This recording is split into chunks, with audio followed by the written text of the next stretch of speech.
స్తోత్ర బలిயை ஏறெடுக்க போறோம். ఇప్పుడు మనము స్తుతి యాగము చెల్లించబోతున్నాం. ముఖ్యமாக రెండు விஷயங்களுக்காக. ముఖ్యముగా రెండు కార్యముల కొరకు. இது தேவனுடைய விஷயம். ఇది దేవుని కార్యము. ஒன்றே தேசத்துக்காக நாம் எப்போதும் ஜெபிக்க வேண்டும், ஸ்தோத்திரிக்க வேண்டும். మనము దేశము కొరకు ప్రార్థించవలెను, స్తోత్రించవలెను. எசேக்கியேல் 22ஆம் அதிகாரம் 30ஆம் வசனத்தை வாசிக்கும்போது, நான் தேசத்தை அழிக்காதபடி திறப்பிலே நிற்கவும் சுவரை அடைக்கவும் தக்கதாக ஒரு மனிதனை தேடினேன், ஒருவனையும் காணேன்.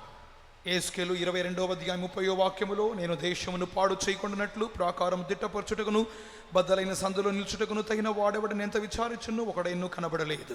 தேசத்தில் பலவிதமான அழிவுகள் காணப்படுகின்றன. దేశములో పలు నాశనములు కనబడుచున్నవి. கர்த்தருடைய வருகை நாள் மட்டும் தேசமானது அழிந்து போகக்கூடாது. ప్రభు యొక్క రాకడ వరకు దేశం అన్నది నశింపకూడదు. அதற்கு நாம் இப்போது ஸ்தோத்திரம் பண்ண போறோம். అందు నిమిత్తమై మనం ఇప్పుడు అందరము కలిసి స్తోత్రం చేయబోతున్నాం. இரண்டாவது விஷயம், రెండవ కార్యము சபைக்காக, సంఘము కొరకు, புதிய ஏற்பாட்டு சபைக்காக, నూతన నిబంధన సంఘము కొరకు, சரீரமான சபைக்காக, శరీరమైన సంఘము కొరకు.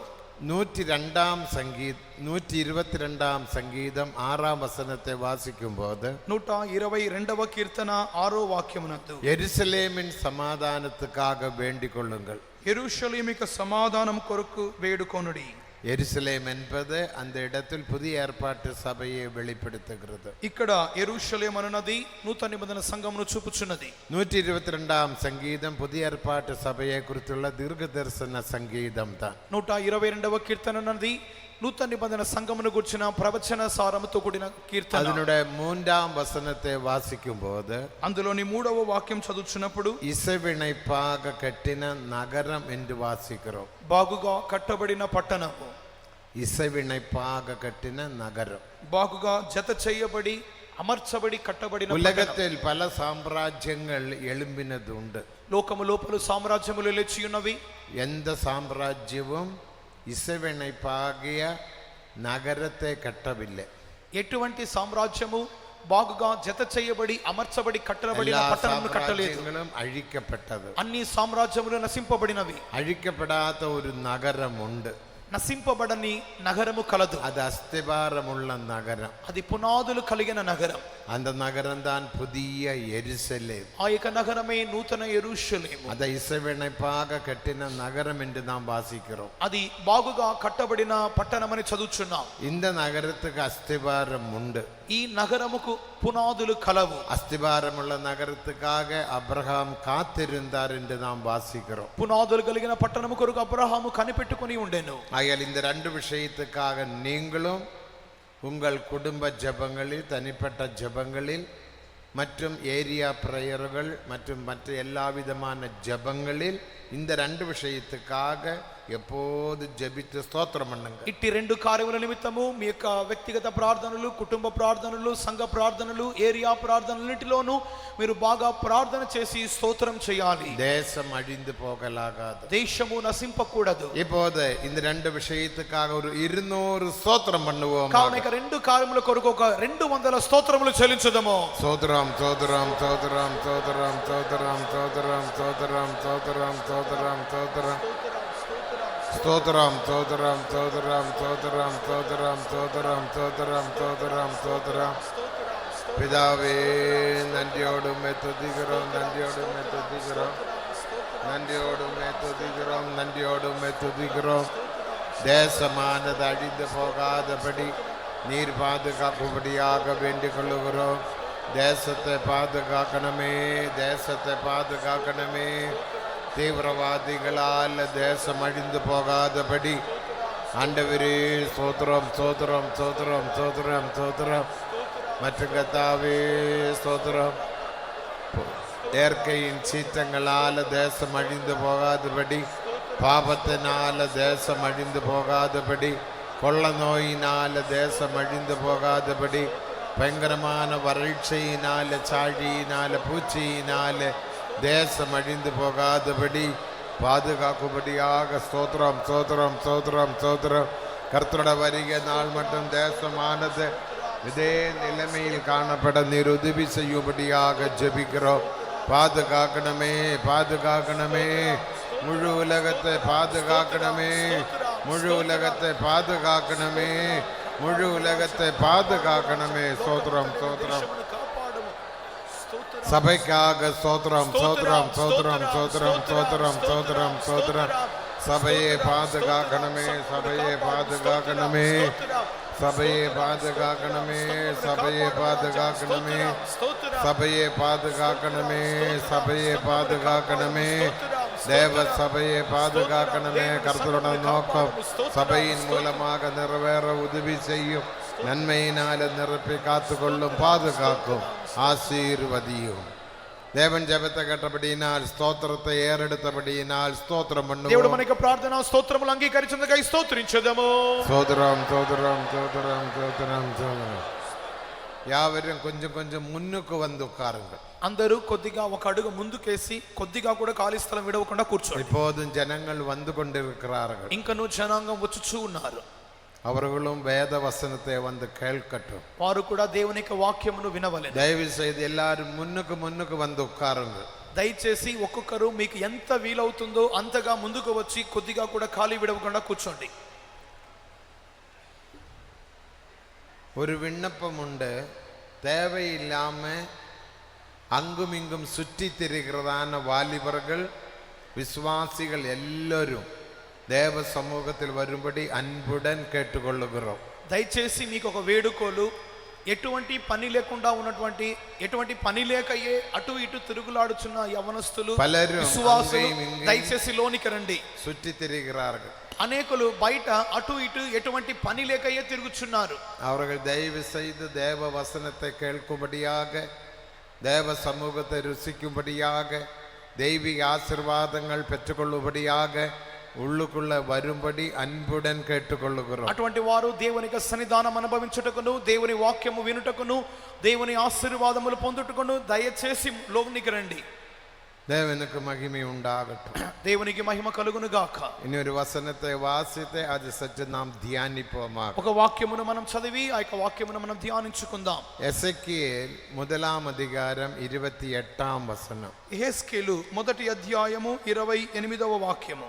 எசேக்கியேல் 1 வசனம். యెహెజ్కేలు 1 వాక్యము.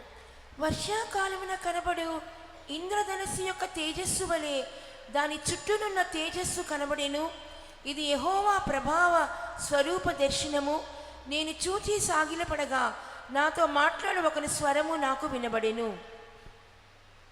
மழை பெய்யும் நாளில் மேகத்தில் வானவில் எப்படி காணப்படுகிறதோ அப்படியே சுற்றிலும் உள்ள அந்த பிரகாசம் காணப்பட்டது.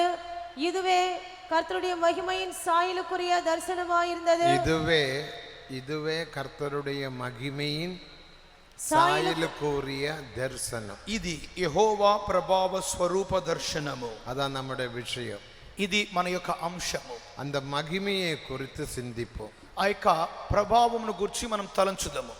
கிட்ட BC 600ஆம் ஆண்டில் கேபார் நதி அண்டையில் அடிமைத்தனத்தில் எசேக்கியேலும் ஜனங்கள் இஸ்ரவேல் மக்கள் இருக்கும்போது எசேக்கியேல் ஒரு தரிசனம் கண்டார்.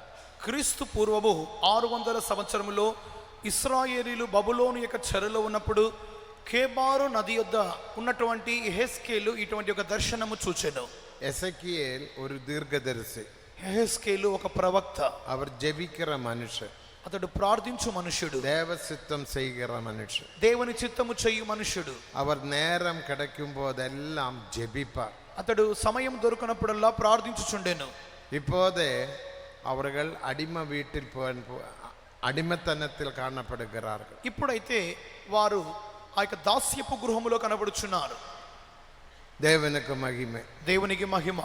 சிதக்கியாவின் காலத்தில் நெபுகாத்நேச்சர் ராஜா இஸ்ரவேல் ஜனங்களை அடிமைகளாக பிடித்து கொண்டு போனார்கள். సిద్కియా రాజు కాలములో నెబుకద్నెజరు వచ్చి ఇశ్రాయేలీలను చెరగొని పోయెను.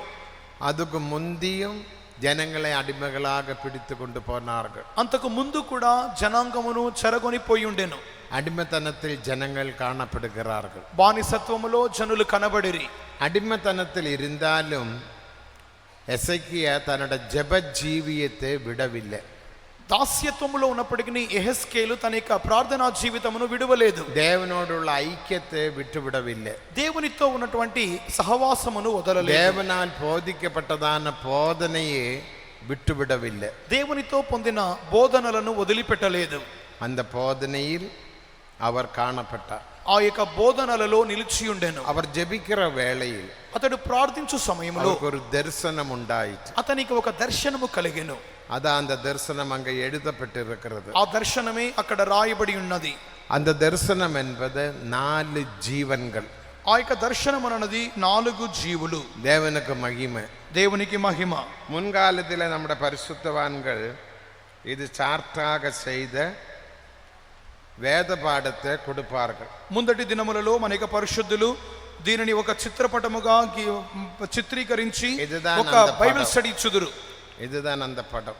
ఇదే ఆ యొక్క పటము. நீங்களோட சபைகளிலும் இந்த விஷயத்தை குறித்த ஊழியர்கள் வேத பாடம் எடுப்பார்கள். మీ యొక్క సంఘములలో కూడా ఈ యొక్క అంశమును గురించి మీ సేవకులు గ్రంథ పఠనము మీకు ఇచ్చుదురు. அப்போது இந்த படத்தை காட்டுவார்கள். అప్పుడు ఈ యొక్క పటమును మీకు చూపుదురు.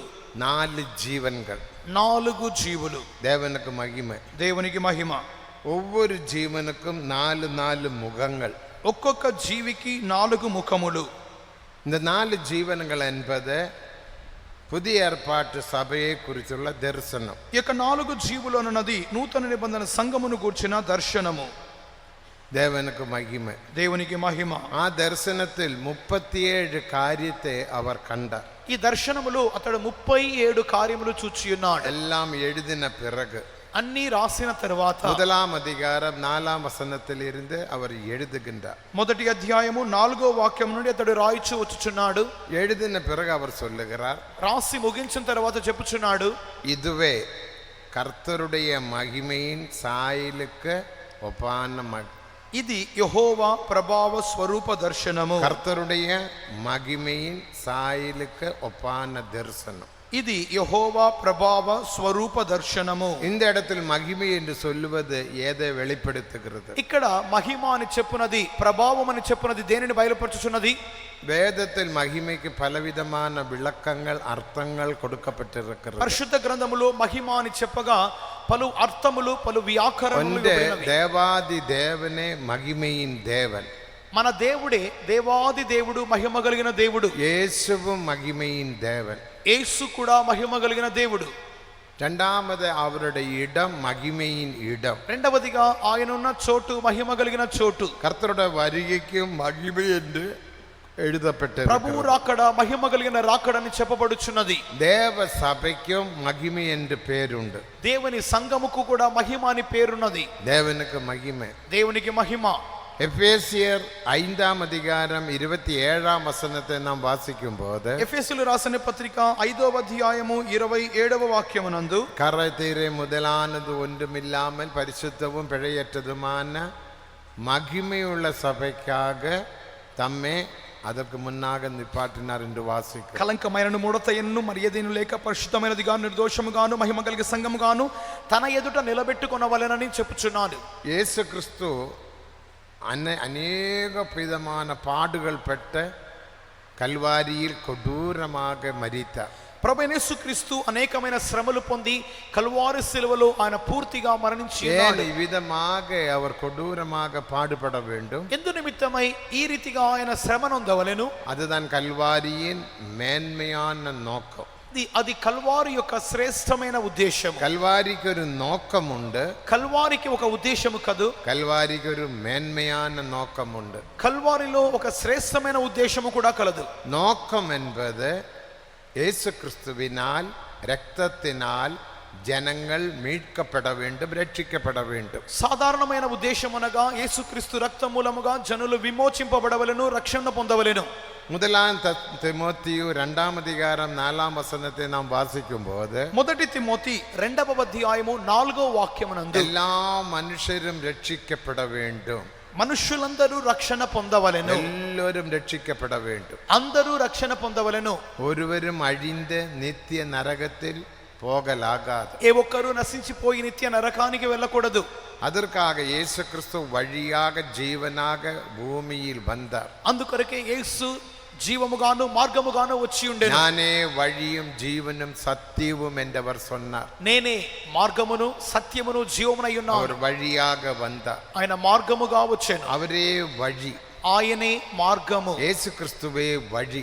యేసుక్రీస్తే இயேசு మార్గము. கிறிஸ்துவிலூടെ அல்லாமல் ஒருவரும் பரலோக ராஜ்யத்தில் போக முடியாதென்று வேதாகமம் தெளிவாக சொல்லுகிறது. యేసుక్రీస్తు ద్వారానే తప్ప వేరెవరును పరలోక రాజ్యముకు వెళ్ళలేరని వాక్యము తేటగా చెప్పుచున్నది. ஆனபடினால தான் எசையா 45:22 வசனத்தை வாசிக்கும் போது అందుకొరకే యెషయా గ్రంథము 45వ అధ్యాయము 22వ వాక్యములో చదువుచున్నప్పుడు பூமியின் எல்லை எங்கும் உள்ளோரே என்னை நோக்கி பாருங்கள், భూదిగంత నివాసులారా నా వైపు చూడుడి, அப்பொழுது ரட்சிக்கப்படுவீர்கள். అప్పుడు రక్షణ పొందుదురు. நானே தேவன், வேற ஒருவனும் இல்லை. దేవుడను నేనే, మరి ఏ దేవుడును లేడు. பூமியின் எல்லை எங்கும் உள்ளோரே என்னை நோக்கி பாருங்கள், భూదిగంత నివాసులారా నా వైపు చూడుడి, அப்பொழுது நீங்கள் ரட்சிக்கப்படுவீர்கள். అప్పుడు మీరు రక్షణ పొందుదురు. நானே தேவன், வேற ஒருவனும் இல்லை. నేనే దేవుడను, మరి ఏ దేవుడును లేడు. அப்ப எல்லா மனுஷரும் ரட்சிக்கப்பட வேண்டும். அதற்காக இயேசு கிறிஸ்து ரத்தத்தை சிந்தினார். అందరూ రక్షణ పొందవలనని ప్రభువైన యేసుక్రీస్తు సిలువలో రక్తము చిందించి ఉన్నాడు. ரத்தத்தினால் அல்லாத பாவ மன்னிப்பில்லை, விமோசனம் இல்லை என்று எபிரேயர் 9ஆம் அதிகாரம் 22ஆம் வசனத்தில் வாசிக்கிறோம். హెబ్రీయులు రాసిన పత్రిక 9వ అధ్యాయము 22వ వాక్యమునందు రక్త ప్రోక్షణ లేకుండా పాప నివారణము లేదని చెప్పబడుచున్నది. இல்லாமல் பாவ மன்னிப்பு இல்லை. రక్తము చిందింపబడకుండా పాప క్షమాపణ కలుగదు. அது பரிசுத்த ரத்தமாக, குற்றமற்ற ரத்தமாக, பழுதற்ற ரத்தமாக காணப்பட வேண்டும். అది నిర్దోషమైనది గాను, నిష్కలంకమైనది గాను, పరిశుద్ధమైన రక్తముగా ఉండవలెను. ஆட்டின் ரத்தத்தினால், மாடின் ரத்தத்தினால் ரட்சிப்பு இல்லை. గొర్రెల యొక్కయు ఎడ్ల యొక్కయు రక్తము మూలముగా రక్షణ లేదు. அதனால் தான் இயேசு கிறிஸ்து பாவம் இல்லாதவராக, பாவம் அறியாதவராக, பாவம் செய்யாதவராக பூமியில் வெளிப்பட்டார். అందుకొరకే ప్రభువైన యేసుక్రీస్తు పాపము లేనివాడుగాను, పాపము చేయని వాడుగాను, పాపం ఎరుగని వాడుగాను భూమిలో బయల్పడెను. இயேசு கிறிஸ்துவின் ரத்தத்தினால் எல்லோருக்கும் பாவ மன்னிப்பு உண்டு. యేసుక్రీస్తు రక్తము మూలముగా అందరికీ పాప క్షమాపణ కలదు. இவ்விதமான சத்தியத்தை நாம் 1ஆம் நாள், 2ஆம் நாள், 3ஆம் நாளிலும் கேட்டோம். ఇటువంటి సత్యములను మొదటి, రెండవ, మూడవ దినములలో విని ఉన్నాం. சத்தியம் நமக்கு யாவருக்கும் தெரியும். ఈ సత్యము మనలో అనేకులకు తెలుసు. இயேசு கிறிஸ்துவே பரலோகத்துக்கு வழி. యేసుక్రీస్తు ఒక్కరే పరలోకముకు அவர் మార్గము. பரலோகத்தில் இருந்து இறங்கினவரும் பரலோகத்துக்கு ஏறினவரும் என்ற யோவான் 3ஆம் அதிகாரம் 13ஆம் வசனத்தில் 1ஆம் நாளில் நாம் அது கேட்டோம். యోహాను సువార్త 3వ అధ్యాయము 13వ వాక్యములో యేసుక్రీస్తు ఒక్కరే పరలోకం నుండి వచ్చిన వారును, ఆయన పరలోకముకు ఎక్కువ వారుగాను కనపడుచున్నారని చెప్పుచున్నాము. கல்வாரியின் நோக்கம். ఇది కల్వారి యొక్క ఉద్దేశము. ஆனால் கல்வாரிக்கு ஒரு மேன்மையான நோக்கம் உண்டு. కానీ కల్వారికి ఒక శ్రేష్టమైన ఉద్దేశము కలదు. நீங்கள் அந்த 1 தீமோத்தேயு 2ஆம் அதிகாரம் 4ஆம் வசனத்தை வாசிக்கும் போது, మొదటి తిమోతి 2వ అధ్యాయము 4వ వాక్యం చదువుచున్నప్పుడు, முதலில் எல்லா மனுஷரும் ரட்சிக்கப்படவும், మనుష్యులందరూ రక్షణ పొందవలెను.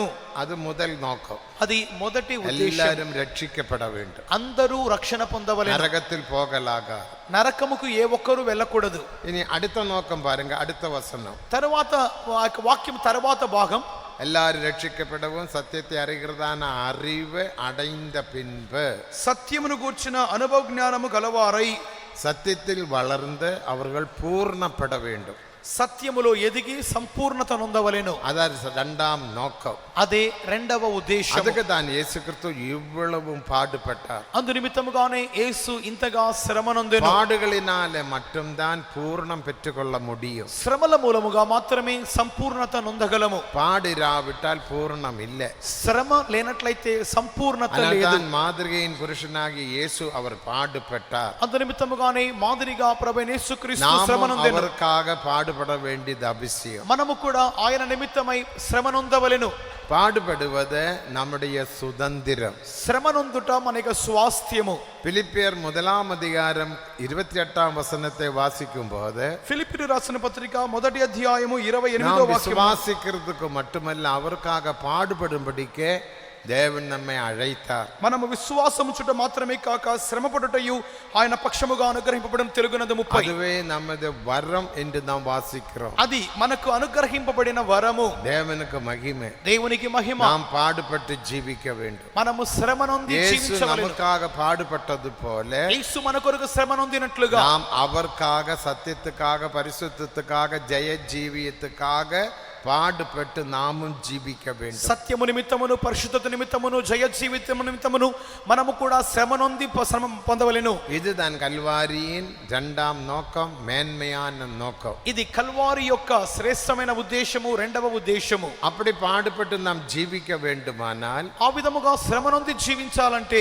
நமக்கு ஒரு உதவி தேவை, మనకు ఒక సహాయము కావలెను, கிருபை தேவை, కృప కావలెను, மகிமையும் தேவை.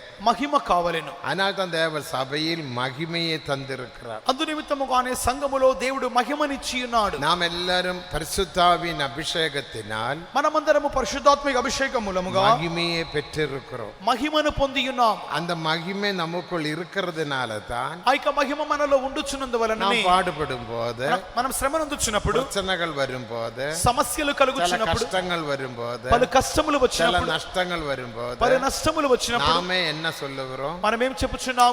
பரவாயில்லை, పర్వాలేదు, இயேசுவுக்காக பாடுபடுவோம். యేసు కొరకు శ్రమ పడుచున్నాము. நஷ்டம் வந்தது, నష్టం వచ్చినది, பரவாயில்லை. పర్వాలేదు. ஒரு ஆள் மரித்து விட்டார்கள், ఒకరు మరణించారు, பரவாயில்லை, தேவ சித்தம். పర్వాలేదు, దేవుని చిత్తం. இதெல்லாம் நாம் சொல்லுகிறோம். ఈ విధముగానే இது చెప్పుచున్నాము. சொல்லுவது எதனால?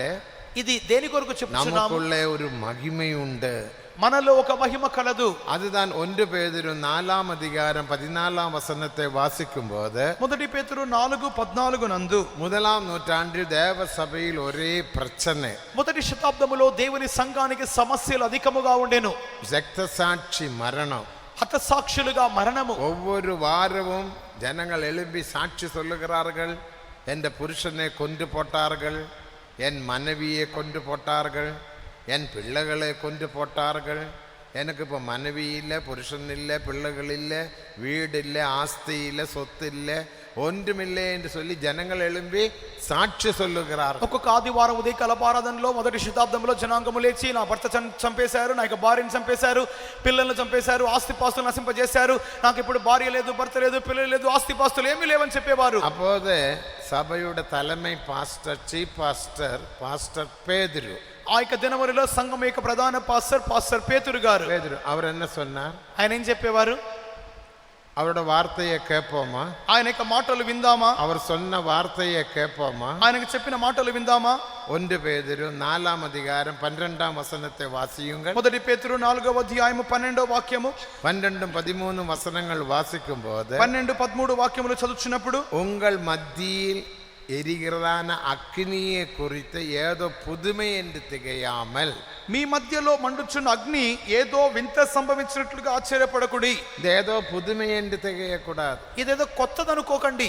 என்ன புருஷன் மறிச்சிட்டாங்கன்னு சொல்லி அழுகுறீங்க? ఎందుకు భర్త చనిపోయాడని ఏడుస్తున్నావు? வீடு நெருப்பு வச்சிட்டாங்க என்று சொல்லி ஏன் அழுகுறீங்க? ఇంటిని కాల్చేశారని ఎందుకు ఏడుస్తున్నావు? சொத்தெல்லாம் பிடுங்கிட்டாங்க, సొత్తులన్నీ లాగేసుకున్నారు, ஆடு மாடு பிடுங்கிட்டாங்க, గొర్రెలు ఎడ్లు లాగేసుకున్నారు, அடியும் ஒத்தையும், దెబ్బలు తన్నులు. அதனால ஏன் துக்கப்படுறீங்க? ఎందుకు దుఃఖపడుతున్నారు? உங்கள் மத்தியில் எரிகிற அக்னியை குறித்து ஏதோ புதுமை என்று திகையாமல், మీ మధ్యలో మండుచున్న అగ్ని ఏదో వింత అనుకోకండి. கிறிஸ்துவின் நாளில் மகிமை வெளிப்படும் போது, క్రీస్తు దినమందు మహిమ బయలుపరచబడినప్పుడు நீங்கள் சந்தோஷப்பட்டு களி கூறும்படிக்கு தேவன் அப்படி செய்தார். మీరు మహానందంతో సంతోషించు నిమిత్తము ఆ రీతిగా దేవుడు చేసి ఉన్నాడు. ஆனபடினால தான் 14ஆம் வசனத்தில், అందుకొరకే 14వ వాక్యమునందు, பரிசுத்தாவின் அபிஷேகத்தினால் அந்த மகிமை தேவன் நமக்குள்ளே தந்தார். పరిశుద్ధాత్మిక అభిషేకం మూలముగా ఆ మహిమను దేవుడు మనకి ఇచ్చి ఉన్నాడు. அந்த மகிமை இருக்கிறதுனால தான் நாம் இதெல்லாம் சகிக்கிறோம். ఆ మహిమ ఉన్నందువలననే మనం వీటన్నిటి సహిస్తున్నాము. 1923ஆம் ஆண்டில் 1923వ సంవత్సరమందు இந்த சபையும் சிலோன் பட்டணத்தில் கொலம்போ என்ற சிட்டியில் பாஸ்டர் போலால் ஆரம்பித்தார். ఈ యొక్క సంఘమును శ్రీలంకలో కొలంబో పట్టణములో పాస్టర్ పాల్ గారి మూలముగా ఆరంభించబడినది. துவக்கம் அநேக வருஷங்கள், 1 வருஷமல்ல, 2 வருஷமல்ல, 3 வருஷமல்ல, അനേക വർഷങ്ങൾ നമുക്ക് പോരാട്ടങ്ങളും యుద్ధങ്ങളും ప్రారంభం తర్వాత ఏదో 1 సంవత్సరం 2 సంవత్సరం 3 సంవత్సరాలు కాదు కానీ ప్రారంభం మొదలుకొని పలు సంవత్సరములు మనకు యుద్ధములు పోరాటములు ఉపద్రవములు. దేవునికి మహిమే. దేవునికి మహిమ.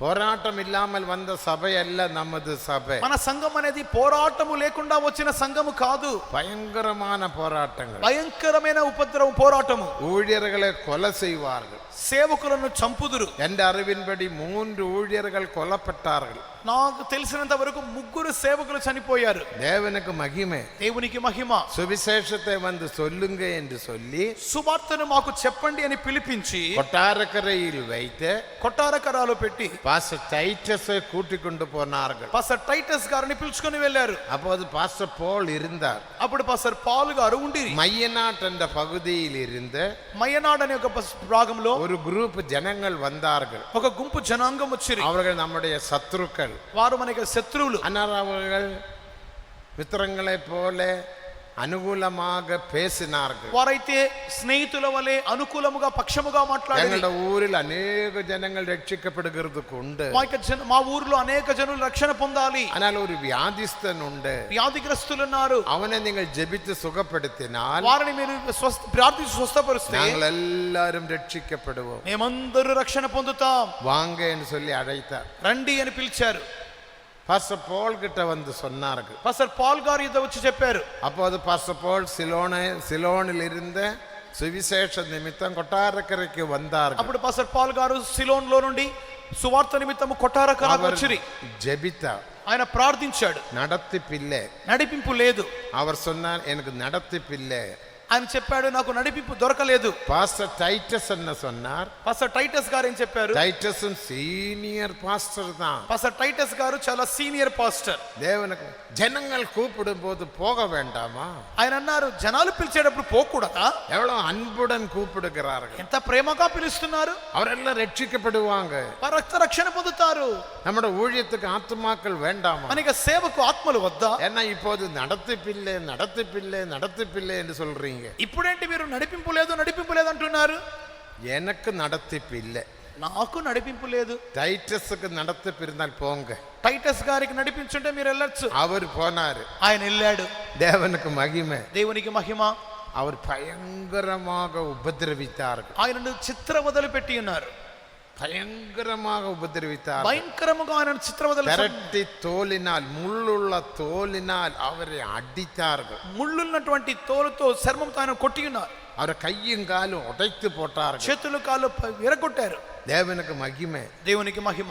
இறந்தார் என்று நினைத்து சத்துருக்கள் விட்டு போனார்கள். చచ్చిపోయాడని చెప్పి వదిలిపెట్టేసి వెళ్ళిపోయారు. அந்த வழியாக ஒரு மனுஷன் வந்தார். ఆ దారి గుండా ఒక మనుషుడు వచ్చాడు. அவரை தூக்கி கொண்ட விசுவாச வீட்டில் கொண்டு வந்து போட்டார். ఆ యొక్క వ్యక్తి ఆయనను మోసుకొని విశ్వాస గృహానికి వచ్చాడు. பாஸ்டர் போல் கேட்டார். పాస్టర్ పాల్ గారు అడిగారు, டைட்டஸ் உமது ஊழியத்தினால் எத்தனை ஆத்துமாக்கள் ரட்சிக்கப்பட்டார்கள்? టైటస్ నీ యొక్క సేవ మూలముగా ఎంతమంది ఆత్మ రక్షణ పొందారు? ரட்சிக்கப்பட்டதன் அடி வாங்கியது மிச்சம். రక్షణ ఏంటి? దెబ్బలు తినదే మిగిలింది. நடத்திப்பில்லாமல் ஒன்றும் செய்யலாகாது. కావున నడిపింపు లేకుండా ఏమీ చేయకూడదు. வேண்டா என்று சொன்னால் வேண்டாம், వద్దు అంటే వద్దు అంతే. போங்க என்று சொன்னால் போங்க. వెళ్ళాలి అంటే వెళ్ళి తీరాలి. தனி நடத்திப்பு வேண்டாம், వ్యక్తిగతమైన నడిపింపు ఎవరికి சுய ఉండకూడదు. நடத்திப்பு வேண்டாம். స్వంత నడిపింపు ఉండకూడదు. தேவனுக்கு மகிமை. దేవునికి మహిమ. தேவ சபையில் உபத்திரவம் உண்டு. దేవుని సంఘముకు ఉపద్రవము కలదు. உபத்திரவம் நம்முடைய சபையோட அழிவல்ல. ఉపద్రవం మనకి సంఘం యొక్క నాశనము కాదు. உபத்திரவம் என்பது சபையோட மகிமை, சபையோட மகிமை தான். ఉపద్రవము సంఘము యొక్క మహిమ. அப்போது பேதுரு சொல்லுகிறார், అప్పుడు పేతురు అంటున్నాడు, ஏதோ புதுமை என்று திகையாமல் துக்கப்பட்ட அழுது சாட்சி சொல்லாதீர்கள். ఏదో వింత సంభవించినట్లుగా దుఃఖపడి ఇదెల్లా- ఏడ్చి సాక్ష్యం చెప్పకుడి. இதெல்லாம் நமக்கு நல்லது. ఇది మనకు మంచిది. கிறிஸ்து மகிமையில் வெளிப்படும் போது క్రీస్తు మహిమ బయల్పడినప్పుడు நீங்களும் மகிமையுள்ளவராக மாறும்படி, మీరు మహిమ పొందినట్లుగా இயேசுவை போல மாறும்படி యేసువలే మారుటకు இந்த உபத்திரவங்கள் தேவன் உங்களுக்கு தந்திருக்கிறார். ఈ శ్రమలను దేవుడు మీకు ఇచ్చి ఉన్నాడు. அப்ப மகிமை எதற்காக? మహిమ ఎందుకు? அதான் இந்த முதல் பாயிண்ட். అది నా యొక్క మొదటి అంశము. இதுவே கர்த்தருடைய மகிமையின் சாயலுக்கு ஒப்பான தரிசனம். ఇది యెహోవా ప్రభావ స్వరూప దర్శనము. మహిమയെ குறித்து நாம் சிந்திக்கிறோம். మహిమను గురించి ఇప్పుడు ధ్యానించుచున్నాం. முதலாவது பாயிண்ட், మొదటి అంశము மகிமை எதற்காக? మహిమ ఎందులకు? நமக்கு மகிமை தேவையா? మనకు మహిమ కావాలా? மகிமை தேவை. మహిమ కావాలి. எப்படி நாம் மகிமையை பெற்றுக்கொள்ளுகிறோம்? ఏ విధంగా మహిమ పొందుచున్నాం? பரிசுத்தாவின் அபிஷேகத்தினால். పరిశుద్ధాత్మిక అభిషేకం మూలముగా. அந்த அபிஷேகத்தினால் மகிமை நமக்குள் வந்து விடுகிறது. ఆ యొక్క అభిషేకం మూలముగా మహిమ మనలోనికి వచ్చుచున్నది. அந்த மகிமையினால் ఆ మహిమ ద్వారా நினக்கு வருகிற கிறிஸ்து நிமித்தம், வசனத்தின் நிமித்தம், பரிசுத்தத்தின் நிமித்தம் மற்றும் விசுவாச ஜீவியத்தின் நிமித்தம் உனக்கு வருகிற எல்லா போராட்டங்களை நீ சந்தோஷமாக சகிக்கலாம். క్రీస్తు నిమిత్తము, సత్యము నిమిత్తము, పరిశుద్ధత నిమిత్తము, ఉపదేశము నిమిత్తము మనము ఈ విధంగా ప్రతి విధమైన పోరాటములు సహించవలసి ఉన్నది. தேவனுக்கு மகிமை. దేవునికి మహిమ. நாங்களும் ரட்சிக்கப்பட்ட போது మేము కూడా రక్షణ పొందిన ఆరంభ దినాలలో சொத்தெல்லாம் போய்விட்டது. మాకు ఆస్తులన్నీ లాగేసుకున్నారు. சொந்தக்கார் எடுத்தார்கள், బంధువులే. அவர் பின்னால போகவில்லை. వారి వెంట మేము వెళ్ళలేదే. இந்த ரட்சிப்பை விடவில்லை. ఈ రక్షణ వదిలిపెట్టలేదే. சொத்து போனா போகட்டும், ఆస్తులు పోతే పోయాయి. தேவனுக்கு மகிமை. దేవునికి మహిమ. நாங்க இப்ப 4 பிள்ளைகள். అప్పుడు మేము నలుగురం బిడ్డలం. எனக்கு ஒரு 5 வயசு தான். అప్పుడు నాకు ఒక 5 సంవత్సరాలు. எத்தனையோ மாதங்கள் நாங்கள் பட்டினி கிடந்தோம். ఎన్నో నెలలు పస్తులు పడి ఉంటిమి. பழைய ஊழியர்களும் விசுவாசிகளும் சொல்லுவார்கள், పాత సేవకులు విశ్వాసులు చెప్పుదురు, உண்ட சின்ன வயசில் நீ எவ்வளவும் பட்டினி கிடந்திருக்க. ఆ యొక్క చిన్న వయసు బిడ్డ ఎంత పస్తులు పడి ఉంది. எங்கள் பிள்ளைகளுக்கு ஏதோ கொடுப்பாங்க, పిల్లలు మాకు ఏదో ఇస్తారు. தேவனுக்கு மகிமை. దేవునికి మహిమ. வசதியுள்ள ஒரு குடும்பத்திலே தாயும் தகப்பனும் தான் என் அம்மா அப்பா. మా యొక్క తల్లిదండ్రులు మంచి సౌకర్యవంతమైన కుటుంబంలో పుట్టిన వారే. சுவிசேஷம் நிமித்தம் కానీ సువార్త నిమిత్తం எல்லாம் இழந்து விட்டது. అన్నిటినీ కోల్పోయాము. அதனால சோர்ந்து போகவில்லை. అందుకని సొమ్మసిల్లిపోలేదే. அந்த மகிமை எங்களை பாதுகாத்தது. ఆ మహిమ మమ్మల్ని కాపాడెను. அதனால மகிமை எனக்கும் உங்களுக்கும் தேவை. కావున మహిమ మీకును నాకును కావలెను. தேவனுக்கு மகிமை. దేవునికి మహిమ. அந்த மகிமை நமக்குள்ள இருந்தால் ఆ మహిమ మనలో ఉంటే எந்த வல்லமையும் நம்மை தாக்க முடியாது. ఎటువంటి శక్తియు మనలను ముట్టదు. அதுக்கு நல்ல ஒரு உதாரணம் வேதத்தில் உண்டு. అందు నిమిత్తమైన మంచి ఉదాహరణ వాక్యములో కలదు. BC 970 ஆண்டில் క్రీస్తు పూర్వం 970 సంవత్సరంలో சாலமோன் கர்த்தருக்கு ஒரு ஆலயம் கட்டினார். సొలొమోను దేవునికి ఒక ఆలయం కట్టెను. BC 970 ஆண்டில் క్రీస్తు పూర్వము 970 సంవత్సరం சாலமோன் கர்த்தருக்கு ஆலயம் கட்டினார். సొలొమోను దేవునికి ఒక ఆలయం அதுதான் కట్టెను. சாலமோன் ஆலயம் என்று பெயர். అది సొలొమోను ఆలయం అని పేరు. அவன் பிரதிஷ்டை செய்த வேளையில் అతడు ప్రతిష్ఠ చేసిన దినమందు 1 ராஜாக்கள் 10ஆம் அதிகாரத்தை நாம் வாசிக்கும் போது మొదటి రాజులు 10వ అధ్యాయమునందు சாலமோன் அந்த தேவாலயத்தை பிரதிஷ்டை செய்தார். సొలొమోను ఆలయమును ప్రతిష్ఠించెను. அந்த பிரதிஷ்டை செய்த வேளையில் ప్రతిష్ఠించిన దినమందు 8ஆம் அதிகாரம் 10ஆம் வசனத்தில் வாசிக்கிறோம். 8వ అధ్యాయము 10వ వాక్యమునందు தேவனுடைய மகிமை ஆலயத்தை மூடிட்டு, దేవుని మహిమ తేజో మహిమ మందిరమును தேவனுடைய నింపెను. சக்கைனா ஆலயத்தில் வந்து இறங்கினது. దేవుని యొక్క యెహోవా మేఘము తేజస్సు ఆలయమును నింపెను. மகிமையினால் ஆலயத்தை தேவன் நிரப்பினார். మహిమతో ఆలయమును దేవుడు నింపెను. அந்த மகிமை இருக்கிறபடினால் ஒருவரும் உள்ள பிரவேசிக்க முடியாமல் போய்விட்டது. మహిమ లోన నిండిన ఎడల ఎవరు లోనికి వెళ్ళలేకపోయిరి. இதே போல மோசேயும் தேவனுக்கு ஒரு கூடாரத்தை செய்தார். ఇదే విధముగా మోషే కూడా దేవునికి గుడారము చేశాడు. அதுதான் ஆசரிப்பு கூடாரம். అదే ప్రత్యక్షపు గుడారము. அந்த கூடாரத்தை அவர் பிரதிஷ்டை செய்தார். అతడు ఆ యొక్క గుడారమును ప్రతిష్ఠించినప్పుడు யாத்ராகமம் 40ஆம் அதிகாரம் 34 36 வரை வாசிக்கும் போது నిర్గమకాండము 40వ అధ్యాయం 34 మొదలు அவன் அந்த 36 వరకు கூடாரத்தை பிரதிஷ்டை செய்தார். ఆ యొక్క ప్రత్యక్షపు గుడారం ప్రతిష్ఠించగా மேகம் வந்து மூடிட்டு, ఒక మేఘము గుడారమును నింపెను. மேகத்திலிருந்து மகிமை வந்து இறங்கிட்டு, మేఘములో నుండి తేజస్సు గుడారములోనికి దిగెను. கூடாரத்தில் மகிமை வந்து விட்டது. గుడారములోనికి మహిమ దిగెను. தேவனுக்கு மகிமை. దేవునికి మహిమ. பரிசுத்தாவின் அபிஷேகத்தை நாம் பெற்றுக்கொள்ளும் போது పరిశుద్ధాత్మిక అభిషేకమును పొందినప్పుడు நமக்குள்ள மகிமை வரும் என்று இது நிழலாக காணப்படுகிறது. మనలో మహిమ దిగును అని ఇది ఛాయగా చెప్పబడుచున్నది. சாலமோன் தேவனுக்கு அந்த ஆலயம் கட்டி, సొలొమోను దేవునికి ఆలయమును కట్టి பிரதிஷ்டை செய்த போது ప్రతిష్ఠించినప్పుడు BC 970ஆம் ஆண்டில் மகிமை வந்து விட்டது. క్రీస్తు పూర్వము 970వ సంవత్సరములో మహిమ దిగెను. 375 வருடம் மகிமை ஆலயத்தில் காணப்பட்டது. 375 సంవత్సరములు ఆలయములో దేవుని మహిమ నిలిచి ఉండెను.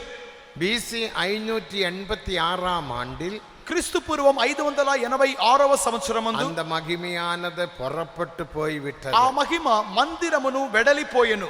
எசேக்கியேல் 11ஆம் அதிகாரம் 23ஆம் வசனத்தை நாம் வாசிக்கும் போது యెహెజ్కేలు 11వ అధ్యాయము 23వ వాక్యమునందు எசேக்கியேல் 11ஆம் அதிகாரம் 23ஆம் வசனம் యెహెజ్కేలు 11:23 నందు அப்பொழுது மகிமையானது ஆலயத்தை விட்டு புறப்பட்டு యెహోవా మహిమ ఆలయం నుండి బయటికి వెళ్ళి கிழக்கு இருக்கிறதான மலையில் போய் நின்றது. తూర్పు దిశనున్న కొండపైకి పోయి నిలిచెను. மகிமை புறப்பட்டு போயிட்டு మహిమ వెడలిపోయెను.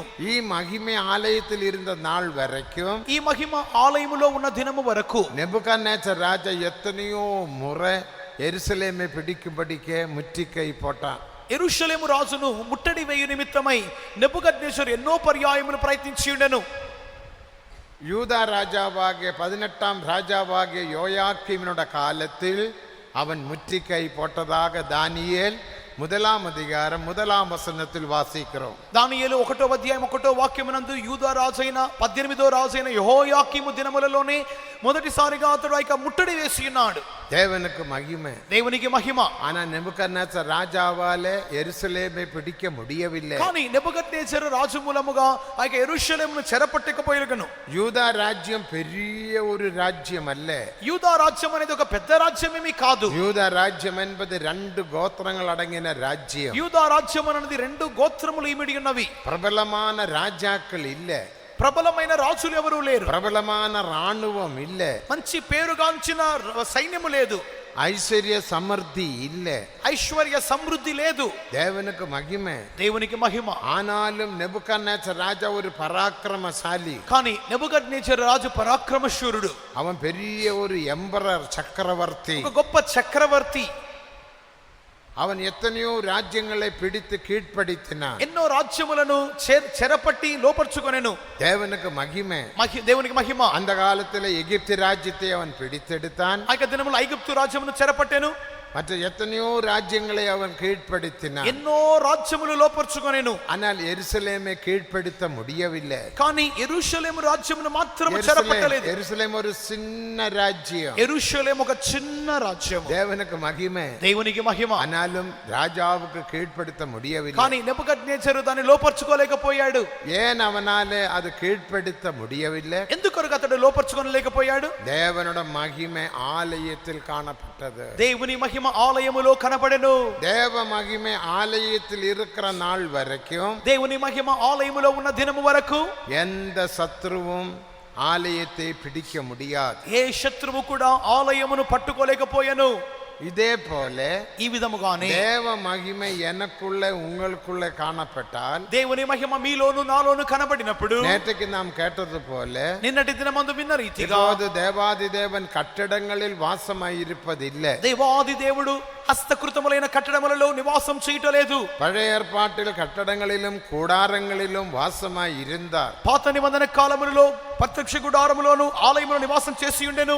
ஆனால் புதிய ஏற்பாட்டில் కానీ నూతన నిబంధన కాలములో தேவன் கூடாரங்களில் கட்டடங்களில் வாசமாய் இருப்பதில்லை. దేవుడు గుడారములలోను కట్టడములలోను నివాసం చేయటలేదు. நமக்குள்ள பரிசுத்தாவின் அபிஷேகம் பெற்ற நமக்குள்ள தேவன் வாசமாய் இருக்கிறார். పరిశుద్ధాత్మిక అభిషేకం పొందినటువంటి మనలో ఆయన నివాసం చేయుచున్నాడు. நாமே தேவனுடைய ஆலயம் என்று நேற்றுக்கு கேட்டோம். మనమే దేవుని ఆలయమని నిన్నటి దినమందు విని ఉన్నాం.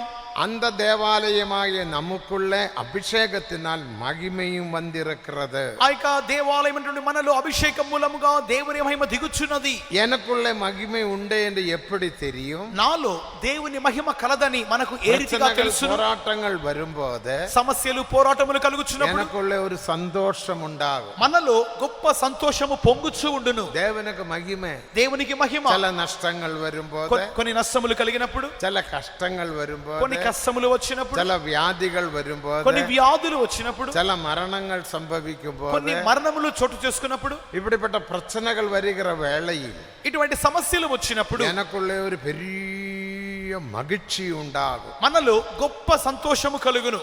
அந்த மகிழ்ச்சி மகிமையில் இருந்து வெளிப்படுகிற மகிழ்ச்சி. ఆ యొక్క సంతోషము మహిమలో నుండి బయలుదేరునది. அதனால்தான் நம்முடைய ஜனங்கள் மரணத்தில் துக்கப்படுகிறது இல்லை. అందు నిమిత్తముగానే మన యొక్క జనాంగము అనేకులు మరణం అంటే దుఃఖపడరు. கஷ்டத்திலும் துக்கப்படுகிறது இல்லை. కష్టములలోనూ దుఃఖపడరు. யோபு சொன்னது போல நம்முடைய ஜனங்கள் சொல்லுகிறார்கள். యోబు చెప్పిన రీతిగానే మనకి జనాంగం కూడా చెప్పుదురు. கர்த்தர் தந்தார், கர்த்தர் எடுத்தார், கர்த்தருக்கு மகிமை உண்டாகட்டும். యెహోవా ఇచ్చెను, యెహోవా తీసుకొని పోయెను, యెహోవా నామముకే స్తుతి. சில விசுவாசிகள் சொல்லுவார்கள், కొంతమంది విశ్వాసులు చెప్పుదురు, மரித்தாலும் நான் மருந்துக்கு ஆஸ்பத்திரிக்கு போக மாட்டோம். నాకు చావు అనేది వచ్చినా కూడా నేను ఆసుపత్రికి వెళ్ళను. மரித்தால் மரிக்கட்டும், చస్తే చస్తాను. தேவனுக்கு மகிமை. దేవునికి స్తోత్రం. அப்படி ஒன்று நமக்கு மரணம் வராது.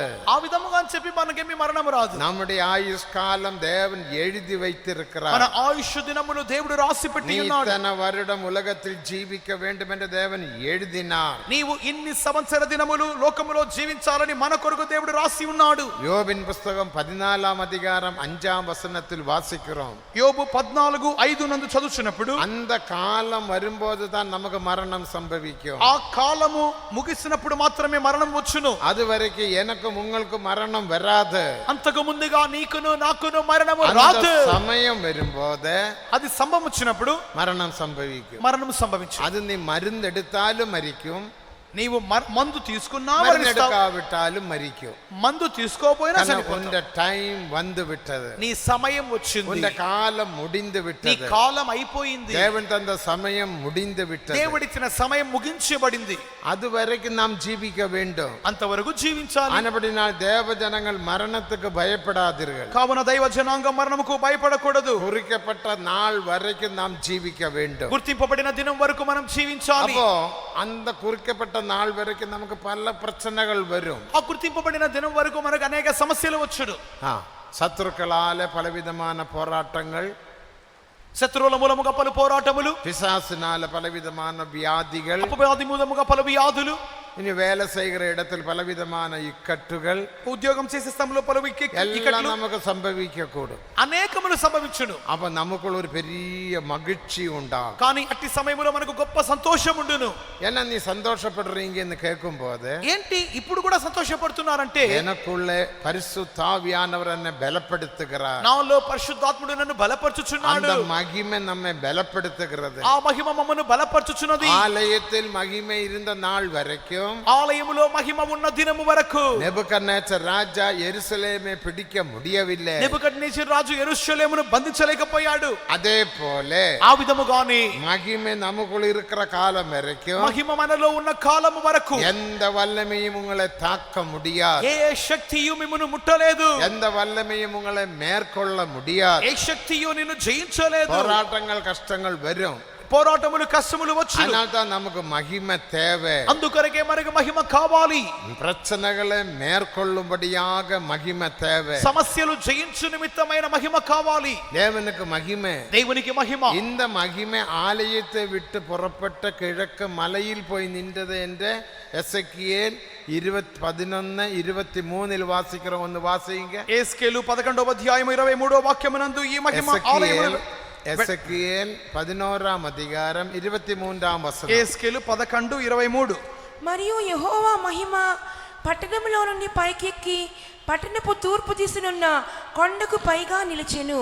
கர்த்தருடைய மகிமை கர்த்தருடைய மகிமை நகரத்தின் நடுவிலிருந்து எழும்பி நகரத்தின் நடுவில் இருந்து, அதாவது ஆலயத்தில் இருந்து புறப்பட்ட நகரத்துக்கு கிழக்கே இருக்கிற நகரத்துக்கு கிழக்கே இருக்கிறதான மலைக்கு மலையின் மேல் போய் போய் நின்றது. நின்றது. కొండపైకి పోయి నిల్చెను. அப்போ மகிமை போய்விடும். మహిమ బయట వెడలిపోవును. நினக்குள்ள இருக்கிற மகிமையும் நீ இழந்து போகலாம். నీలో నుండి మహిమ పోకూడదు. மகிமையை இழந்து போக கூடாது. మహిమ మనం కోల్పోకూడదు. மகிமையை நீ பாதுகாக்கணும். మహిమను మనం భద్రపరచుకోవాలి. எருசலேமிலே மகிமை போகிறதுக்கு காரணம் என்ன? యెరూషలేము నుండి మహిమ వెడలిపోవుట కారణమేమి? எசேக்கியேல் 8ஆம் அதிகாரத்தை நாம் வாசிக்கும் போது, యేస్కేలు 8వ అధ్యాయం చదువుచున్నప్పుడు அவர்கள் பலவிதமான பாவங்கள் அந்த நாட்களில் செய்தார்கள். ఆ దినములలో పలు పాపములు వారు చేసిరి. எசேக்கியேல் 8ஆம் அதிகாரம் యేస్కేలు 8వ అధ్యాయము 3ஆம் வசனம், 3వ వాక్యము, 10ஆம் వசனம், 10వ వాక్యము, 14ஆம் வசனம், 14వ వాక్యము, 16ஆம் வசனம். 16వ వాక్యం. இந்த 4 வசனங்களை நாம் வாசிக்கும் போது ఈ 4 వాక్యములు చదువుచున్నప్పుడు பலவிதமான தேவனுக்கு விரோதமான காரியங்கள் அவர்கள் செய்தார்கள். దేవునికి విరోధమైన పలు కార్యములు యొక్క జనాంగము చేసిరి. எசேக்கியேல் 8ஆம் அதிகாரம் 3ஆம் வசனம், యేస్కేలు 8:3, எசேக்கியேல் 8ஆம் அதிகாரம் 10ஆம் வசனம், ఏస్కేలు 8:10, எசேக்கியேல் 8ஆம் அதிகாரம் 14ஆம் வசனம், ఏస్కేలు 8:14, எசேக்கியேல் 8ஆம் அதிகாரம் 16ஆம் வசனம். ఏస్కేలు 8:16. அங்க பலவிதமான காரியங்களை குறித்து வாசிக்கிறோம். అక్కడ పలు కార్యముల గురించి చదువుచున్నాం. அந்த பாபமான காரியங்கள் தேவ ஜனங்கள் செய்தபடியினால் అట్టి పాపకరమైన కార్యములు జనాంగం చేసినందువలన மகிமை போய்விட்டது. మహిమ వెడలిపోయెను. இதே போல ఈ విధముగానే நாமும் தேவனுக்கு விரோதமான பாபங்கள் செய்யும் போது, தேவ சித்தமில்லாத காரியங்கள் செய்யும் போது மகிமை நம்மை விட்டு போய்விடும். దేవునికి విరోధమైన పాపములు మనం చేసినప్పుడు, దేవునికి చిత్తముకు అన్యమైన కార్యములు చేసినప్పుడు మహిమ మనలో నుండి వెడలిపోవును. அத சிலரை குறித்து சிலர் சொல்லுவார்கள், అందుకొరకే కొంతమంది చెప్పుదురు, வந்து எவ்வளவு வைராக்கியமாக ஜீவித்தார்கள், వీరు ముందైతే వైరాగ్యముగా జీవించురి, ஆவியில் நிரம்பி அந்நிய பாஷை பேசின சபையானது கொலுங்கும், ఆత్మలో నింపబడి అన్య భాషలు మాట్లాడిన సంఘం అదిరిపోతుంది. தீர்க்க தரிசனம் சொன்னால் சபையானது அதிரும்.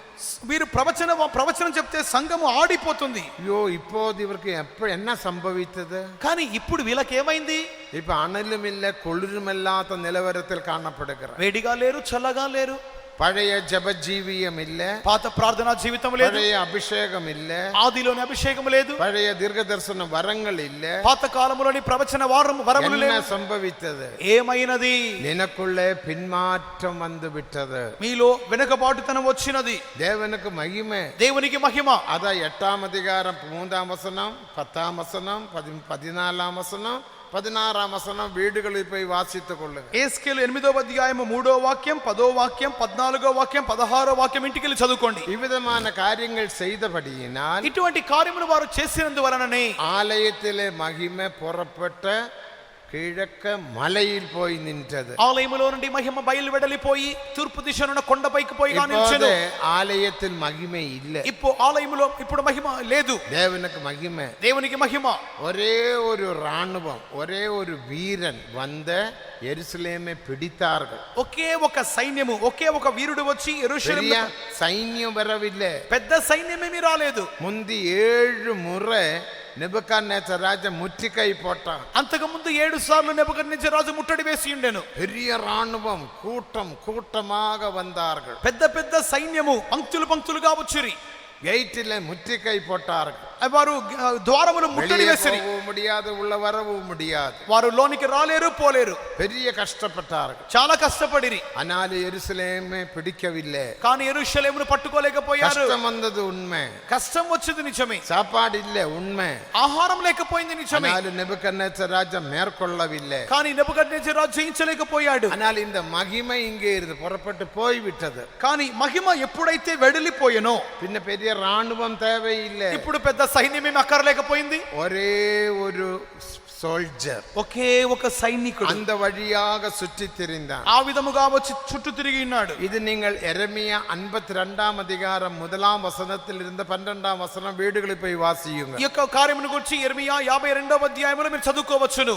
அந்த இடத்தில் வாசிக்கும் போது ఆ యొక్క స్థలం చదువుచున్నప్పుడు ஒரே ஒரு బాబిలోనియ రాణువం, ఒకే ఒక బబులోను సైన్యము, ஒரு సోల్జర్, ఒకే ఒక సైనికుడు அவன் இப்படி சுற்றி கொண்டே இருந்தான். అతడు తిరుగుచుండెను.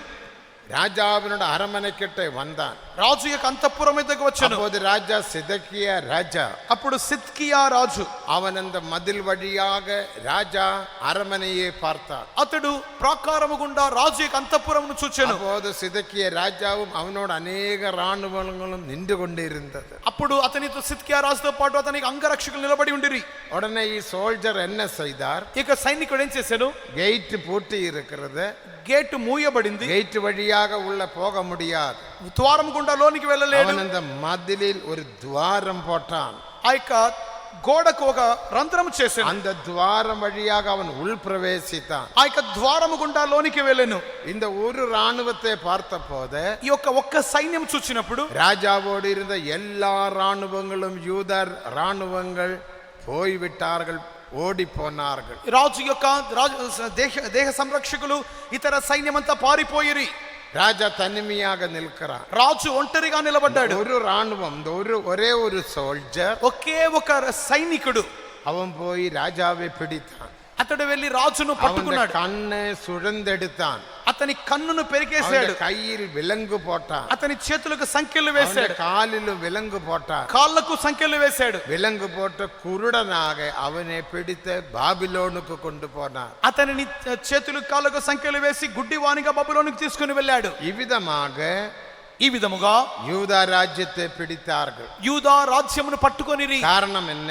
కారణమేమి? மகிமை போய்விட்டது. మహిమ వెడలిపోయెను. உன் வாழ்க்கையில் மகிமை போய்விடும் போது నీ జీవితంలో కూడా మహిమ కోల్పోయినప్పుడు அந்த பின்மாற்றம் கிரியை செய்யும். వెనుకబాటుతనము క్రియ చేయును. பின்மாற்றம் கிரியை செய்யும் போது వెనుకబాటుతనం క్రియ చేసినప్పుడు எல்லா விஷயத்திலும் குறவு பேசிக்கொண்டே இருப்பாய். అన్ని కార్యములలో కొరత మాట్లాడుచునే ఉందువు. முந்தி நீ குறவு பேச மாட்டாய். ఇంతకు ముందు కొరతలు నీవు మాట్లాడవే. யாரையும் குறித்து நீ நெகட்டிவ் பேச மாட்டாய். ఎవరిని గురించి నెగటివ్ నువ్వు మాట్లాడేవానివి కాదే. இப்போது முழு சமயம் நெகட்டிவாக நீ பேசிக்கொண்டு இருக்கிறாய். ఇప్పుడు సంఘం అంతటిని నీవు తప్పుగానే మాట్లాడుచున్నావు. கன்வென்ஷனுக்கு விரோதமாக பேச்சு, కన్వెన్షన్ కి విరోధమైన మాటలు, சாப்பாடுக்கு விரோதமாக பேச்சு, ఆహారముకు విరోధంగా எங்க మాటలు, போனாலும் நீ கலக்கத்தை உண்டு பண்ணுகிறாய். ఎక్కడికి వెళ్ళినా కూడా గొడవలు కలుగజేస్తున్నావు. தேவனுக்கு மகிமை. దేవునికి మహిమ. சமாதான கேடு நீ உண்டு பண்ணுகிறாய். సమాధాన కొరతలు కలిగిస్తున్నావే. உன்னுடைய மகிமை போய்விட்டது. కారణం నీలో మహిమ పోయెను. மாற்றத்தில் காணப்படுகிறாய். నీ వెనుకబాటుతనములో ఉన్నావు. உங்கள் நிலைமை எப்படிப்பட்டது என்று சிந்தித்துக்கொள். నీ స్థితి ఏ రీతిగా ఉందో తలంచుకొనుము. தேவனுக்கு மகிமை. దేవునికి మహిమ. கடைசியிலே చివరిలో சிதக்கிய ராஜாவை ஒரு ராணுவம் வந்து பிடித்தது போல సిద్కియా రాజును ఒకే ఒక సైనికుడు పట్టుకున్నట్లుగా சின்ன பிரச்சனை போதும் நீயே விசுவாசத்தை விட்டு வழுகி போய்விடும். ఈ విధముగానే ఒక చిన్న సమస్య నీకు వస్తే చాలు, ஒரு ఇట్టి స్థితిలో నీ చిన్న వెనుకబడిపోతావు. వ్యాధి. ఒక చిన్న చిన్న వ్యాధి உடனே நீ ஆஸ்பத்திரிக்கு போ. వెంటనే హాస్పిటల్ పారిపోతావు. ஆபரேஷனுக்கு மேலே ஆபரேஷன், ఆపరేషన్ మీద ఆపరేషన్, எல்லா விதத்திலும் உனக்கு தீன்மை, అన్ని విధములుగా కీడు. எத்தனையோ வியாதியை நீ ஜெயித்ததுண்டு, ఎన్నో వ్యాధులు ఇంతకు ముందు జయించావే, எத்தனையோ பிரச்சனையை நீ ஜெயித்ததுண்டு, ఎన్నో సమస్యలు జయించి ఉంటివే, எத்தனையோ கஷ்டங்களை நீ மேற்கொண்டதுண்டு. ఎన్నో కష్టములు నీవు జయించి ఉంటివే. ஆனால் இப்பொழுது కానీ ఇప్పుడు உன் மகிமை నీ போனபடியினால் మహిమ కోల్పోయినందువలన சின்ன ஒரு வியாதி, చిన్న వ్యాధి, அதுல ஒரு சின்ன பிரச்சனை, చిన్న సమస్య, அது தாங்க முடியாம అది తట్టుకోలేక உடனே போலீஸில் கேஸ் கொடுக்கிற. వెంటనే పోలీస్ కేసు అంటున్నావు. முந்தி போலீஸ் ஸ்டேஷனுக்கு போக மாட்டாய், ఇంతకు ముందు పోలీస్ స్టేషన్ కి వెళ్ళేవాని இப்போது కాదు. ஸ்டேஷனுக்கு போகிறாய். ఇప్పుడు స్టేషన్ కి వెళ్తున్నావు. இப்போது உனக்கு எவ்வளவு பிரச்சனை. ఇప్పుడు నీకు ఎన్ని సమస్యలు. அந்த சிதக்கிய ராஜாவை போல ఇక సిద్కియా రాజు వలె கண்ணை குருடாக்கி விடும், కంటికి గుడ్డితనము, வெளிப்படுத்தல் போய்விடும், నీకు ప్రకటన పోయెను, தரிசனங்கள் போய்விடும், దర్శనము పోయెను, வரங்கள் போய்விடும், వరములు పోయెను. ஆவிக்குரிய ஜீவியத்தில் வளர முடியாமல் நீ பின்மாற்றத்தில் காணப்படுவாய். ఆత్మీయ జీవితంలో ఎదగకుండా వెనుకబాటుతనం మీద వెనుకబాటుతనం. தேவனுக்கு மகிமை. దేవునికి మహిమ. அத மகிமையை இழந்து போனால் உள்ள கஷ்டம். అదే మహిమ కోల్పోతే వచ్చే కష్టాలు. தேவனுக்கு மகிமை. దేవునికి మహిమ.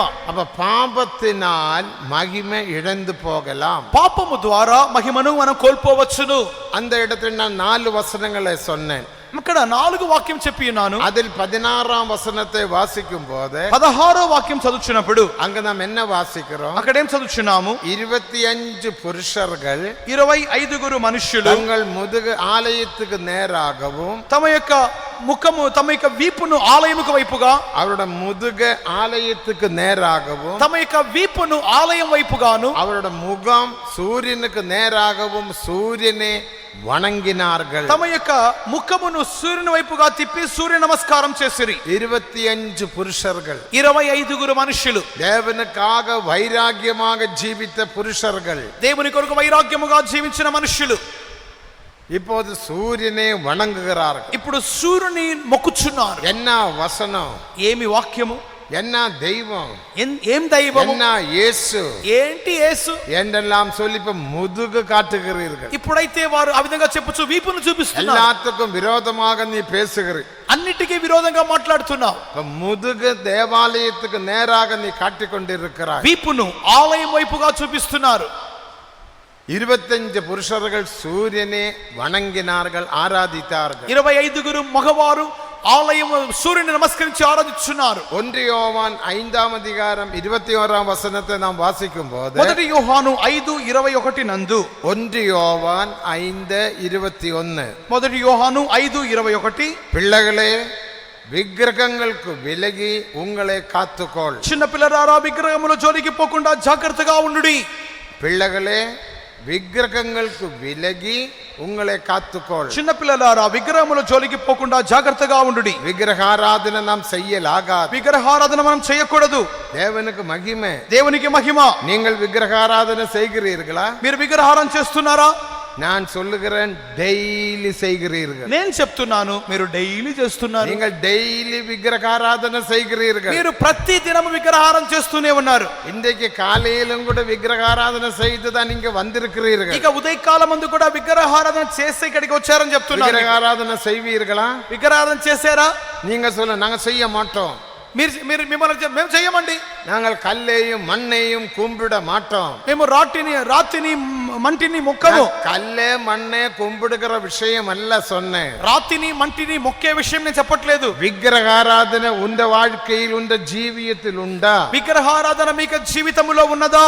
இப்ப கரங்களை உயர்த்த சொன்னா ஒருத்தனும் உயர்த்த மாட்டான். ఇప్పుడు చేతులు ఎత్తమంటే ఒక్కరు చేతులు పైకెత్తారు. ஆனா நான் சொல்லுகிறேன் நீங்கள் விக்கிரகாராதனை செய்கிறீர்கள். కానీ నేను చెప్తున్నాను మీరు విగ్రహారాధన చేశారు. நிரூபிக்கட்டுமா? నిరూపించాలా? ஒத்துக்கொள்வீங்களா? ఒప్పుకుంటారా? ஒத்துக்கொண்டாதான் ஆகும். ఒప్పుకుంటేనే విషయం. தேவனுக்கு மகிமை. దేవునికి స్తోత్రం. அப்ப விக்கிரகாராதனை என்ன? విగ్రహారాధన అంటే ఏంటి? 5 விதத்தில் 5 విధములుగా நாம் விக்கிரகத்தை ஆராதிக்கிறோம். మన విగ్రహారాధన చేస్తున్నాం. அதனால்தான் பரிசுத்த யோவான் சொன்னார். అందుకొరకే పరిశుద్ధ యోహాన్ చెప్తున్నాడు, பிள்ளைகளே చిన్న పిల్లలారా விலகி உங்களை காத்துக்கொள். విగ్రహముల జోలికి పోకుండా జాగ్రత్తగా ఉండుడి. பிள்ளைகளே விக்கிரகங்களுக்கு விலகி உன்னை காத்துக்கொள். చిన్న పిల్లలారా విగ్రహముల జోలికి పోకుండా జాగ్రత్తగా ఉండుడి. நீ டெய்லி விக்கிரகத்தை வணங்கிக் கொண்டிருக்கிறீர்கள். మీరు అనుదినము దినదినము ప్రతిదినము మీరు విగ్రహాలు చేస్తున్నారు.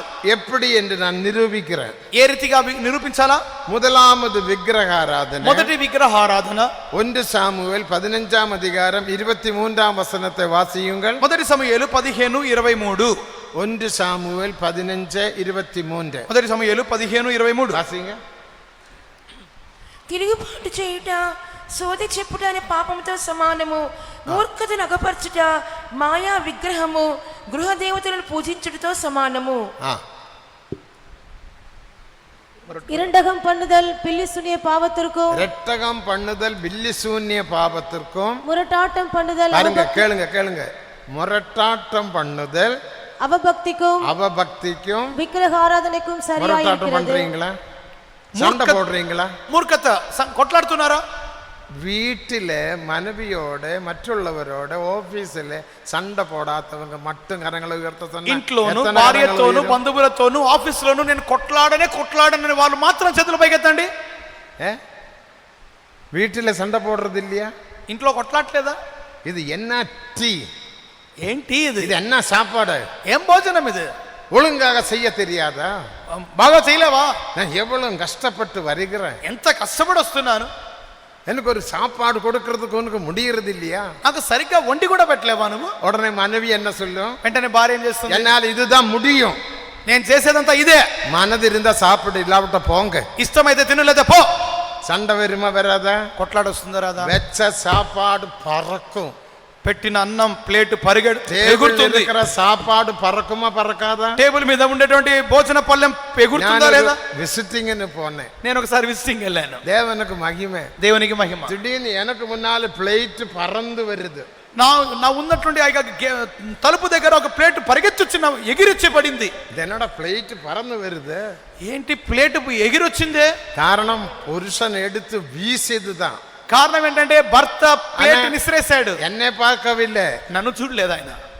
எனக்கு விரோதமாக வீசவில்லை, నాకు విరోధంగా విసరలేదు, ஆனா வீசினார், కానీ విసిరేశాడు. இப்படிப்பட்டதான சண்டைகள் உங்களோட குடும்பங்களில் இல்லையா? ఈ విధంగా విసిరివేసే కొట్లాటలు మీ ఇంట్లో జరుగుతున్నాయి కదా? ஒருவேளை తిరుపతిயில் இருக்க மாட்டான், ఒకవేళ తిరుపతిలో లేవనుకుంటా. దేవునికి మహిమే, దేవునికి మహిమ. ఇది విగ్రహారాధనే, ఇది విగ్రహారాధనే. రెండవది அதே இதோட சம்பந்தப்பட்ட ஒரு விஷயம். அதோ காரியம்తో సంబంధపడి சண்டை போடுவது, எதிர்த்து பேசுவது విగ్రహారాధన. కొట్లాడుట, తిరుగుబాటు చేయుట, ఎదిరించి మాట్లాడుట విగ్రహారాధన.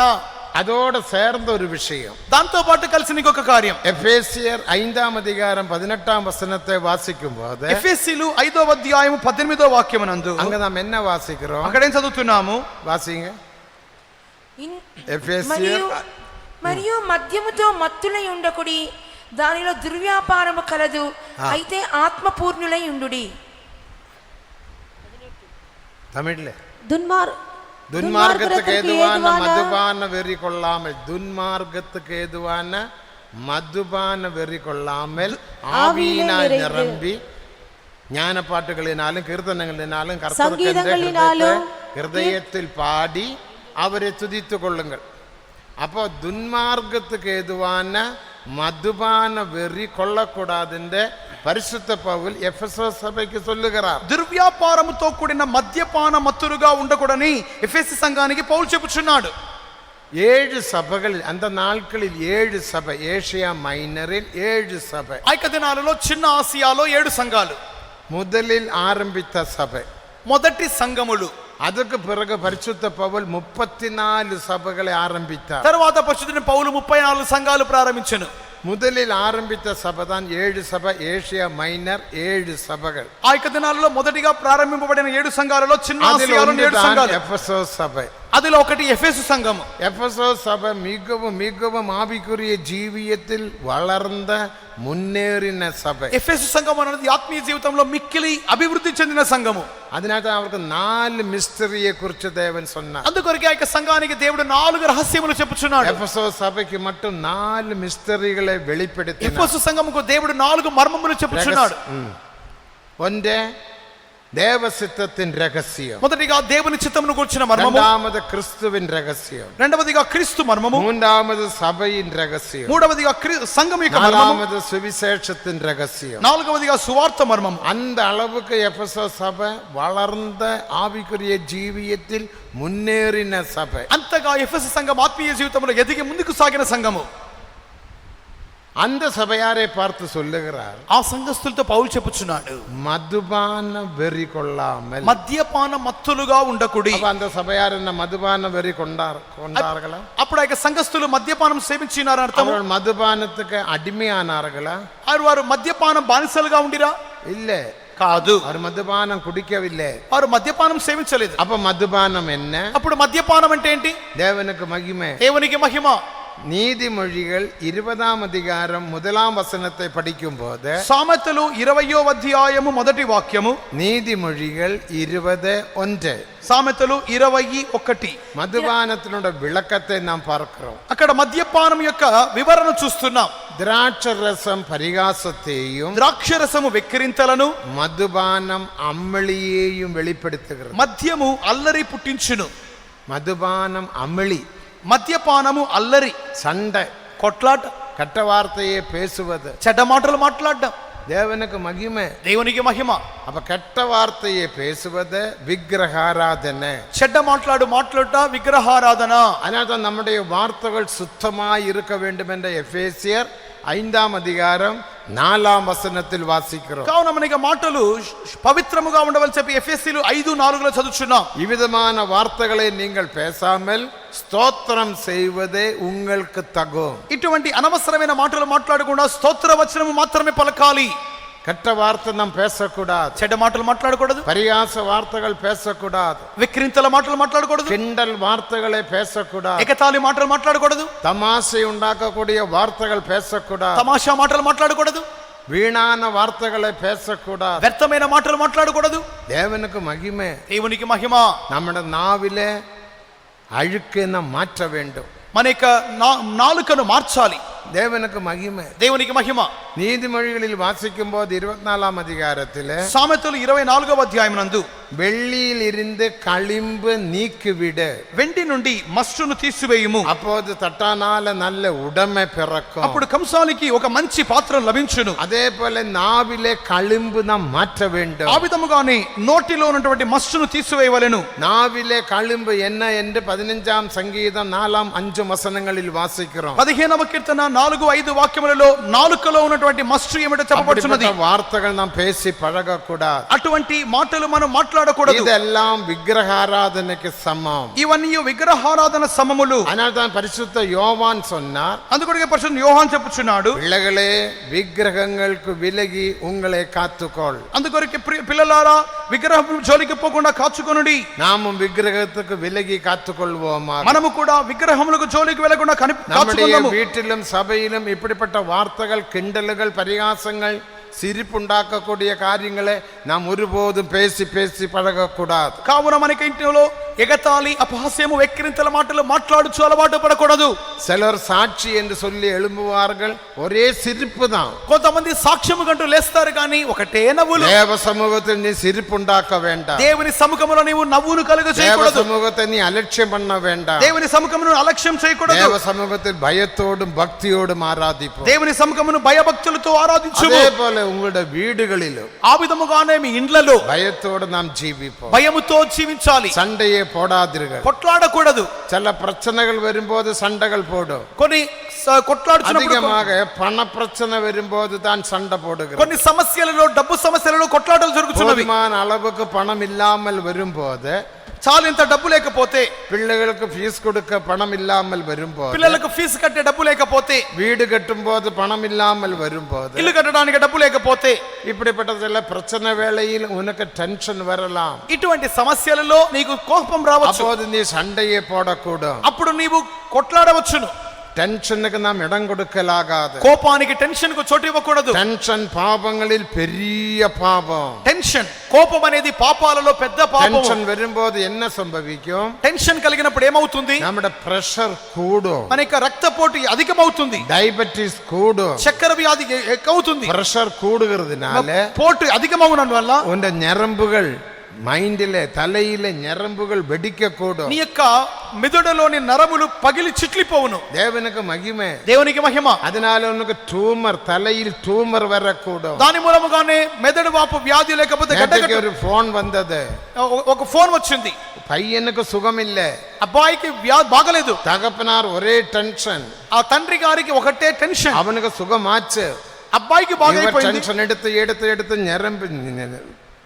நரம்பு வெடித்தது. కానీ తండ్రి గారికి టెన్షన్ మూలంగా తట్టుకోలేక మెదడులో నరాలు చిట్లిపోయాయి. டியூமர் வந்தது. గడ్డ పుట్టింది. இப்ப ஐசியூவில் கிடக்கிறார். కానీ ఇప్పుడు ఐసీయూలో ఉన్నాడు. தேவனுக்கு மகிமை. దేవునికి మహిమ. டென்ஷன் பெரிய பாபம். టెన్షన్ పెద్ద పాపము. நீ டென்ஷன் எடுக்க வேண்டிய அவசியம் இல்ல. నీవు టెన్షన్ పడాల్సిన అవసరం లేదు. அதுக்கு தான் எல்லாவற்றிலேயும் சந்தோஷமாயிருங்கள். కావున అన్నిటిలోనూ సంతోషముగా ఉండండి. சந்தோஷமாயிருப்பதும் உயிரோடு இருக்கையில் நன்மை செய்வதுமே அல்லாமல் உலகத்தில் வேற நன்மை இல்லை. సంతోషముగా ఉండుటయు, ప్రాణముతో ఉన్నప్పుడు మేలు చేయటే తప్ప వేరొక ఉద్దేశము లేదు. எல்லாத்துக்கும் நீங்கள் ஸ்தோத்திரம் பண்ணுங்கள். అన్నిటికీ స్తోత్రం చేయాలి. விசுவாசத்தில் பண்ணுங்கள். విశ్వాసముతో చేయండి. தைரியமாக பண்ணுங்கள். ధైర్యముగా చేయండి. உன் ஸ்தோத்திரத்தினால் தேவன் உன்னுடைய விஷயத்தை நிறைவேற்றுவார். మీ స్తోత్రముల మూలముగా మీ విషయమును దేవుడు నెరవేర్చును. ஸ்தோத்திரத்துக்கு பெரிய வல்லமை உண்டு. స్తోత్రముకు గొప్ప శక్తి కలదు. தேவனுக்கு மகிமை. దేవునికి మహిమ. ஸ்தோத்திரத்தை நீ அலட்சியம் பண்ணாதே. స్తోత్రమును నిర్లక్ష్యం చేయవద్దు. ஒரு மனதோட, ఏక మనసుతో, ஒரு ஹிருதயத்தோட, ఏక హృదయముతో, ஒரு சமயம் எடுத்து, ఒకే సమయమును తీసుకొని, ஆவியில் நிரம்பி, ఆత్మలో నింపబడి ஸ்தோத்திரம் பண்ணி பாருங்க. స్తోత్రం చేసి చూడండి. எனக்கு ஆயிரம் விஷயங்கள் உண்டு. నాకు వెవ్వేల విషయాలు కలవు. ஸ்தோத்திரத்தினால் தேவன் செய்த காரியங்கள். స్తోత్రముతో దేవుడు చేసిన కార్యాలు చెప్పడానికి. தேவனுக்கு மகிமை. దేవునికి మహిమ. நீங்களும் ஸ்தோத்திரம் பண்ணுங்கள். మీరు కూడా స్తోత్రం చేయండి. உங்க வீட்டில் கஷ்டமா? మీ ఇంటిలో కష్టమా? உனக்கு பணம் இல்லையா? మీకు డబ్బు లేదా? உங்க பிள்ளை படிக்கிறது இல்லையா? మీకు బిడ్డలు చదవట్లేదా? ஆவிக்குரிய ஜீவியத்தில் முன்னேற முடிகிறது ఆత్మీయ இல்லையா? జీవితంలో ముందంజ లేదా? கவலைப்படாதீர்கள். చింతపడవద్దు. டென்ஷன் படாதீர்கள். టెన్షన్ పడవద్దు. கரங்களை உயர்த்துங்கள். చేతులు పైకెత్తండి. ஸ்தோத்திரம் பண்ணுங்க. స్తోత్రం చేయండి. இப்படி நீ ஸ்தோத்திரம் செய்ய ఇప్పుడు మీరు స్తోత్రం చేయగా உந்த துதியில் தேவன் வாசம் பண்ணி మీ స్తుతులలో దేవుడి నివాసం చేసి விஷயத்தை தேவன் நிறைவேற்றுவார். మీ కార్యమును దేవుడు నెరవేర్చును. அதுதான் தாவீது செய்தார். అదే దావీదు చేసెను. 34 சங்கீதம் 1 வசனத்தில் 34వ కీర్తన మొదటి கர்த்தரை நான் எக்காலத்திலும் ஸ்தோத்தரிப்பேன். ఎల్లప్పుడూ దేవుని స్తుతించును. அவரை துதிக்கும் துதி என் வாயில் இருக்கும். నిత్యము ఆయన కీర్తి నా నోట ఉండును. ஸ்தோத்திரம் செய்து தாவீது எல்லாவற்றையும் செய்து வந்தார். స్తోత్రించి దావీదు సమస్తమును పొందెను. ஆனபடினால் டென்ஷன் எடுக்காமல் வீடுகளில் சண்டையை போடாமல் ஸ்தோத்திரம் பண்ணுங்க, தேவன் உங்களோட காரியங்களை నెరవేర్చువారు. టెన్షన్ పడకుండా ఇంట్లో కొట్లాడకుండా స్తోత్రం చేయండి, దేవుడు మీ కార్యము నెరవేర్చును. அப்போ విగ్రహారాధన சண்டை போடுவது விக்கிரகாராதனை. కావున కొట్లాడుట విగ్రహారాధన. இனி இரண்டாவது விக்கிரகாராதனை என்ன? రెండవ విగ్రహారాధన ఏంటి? எபேசியர் 5ஆம் அதிகாரம் 5ஆம் வசனத்தை வாசிக்கும் போது ఎఫెసీయులు 5:5 నందు பொருளாசை என்ற விக்கிரகாராதனை, లోభత్వమన్నటువంటి విగ్రహారాధన, பொருளாசை, వస్తువాపేక్ష. தேவனுக்கு மகிமை, దేవునికి మహిమ. நாம் பொருளாசை உள்ளவராக மாறக்கூடாது. మనము వస్తువాపేక్ష కలిగిన వారముగా మారకూడదు. தேவைக்கு மட்டும் நாம் பொருட்கள் வாங்கலாம், అవసరానికి వస్తువులు కొనుక్కోవాలి, ஆசைக்கு வாங்கக்கூடாது. ఇచ్చకు కొనుక్కోకూడదు. ஆசை என்பது பெரிய பாவம். దురాశ గొప్ప పాపము.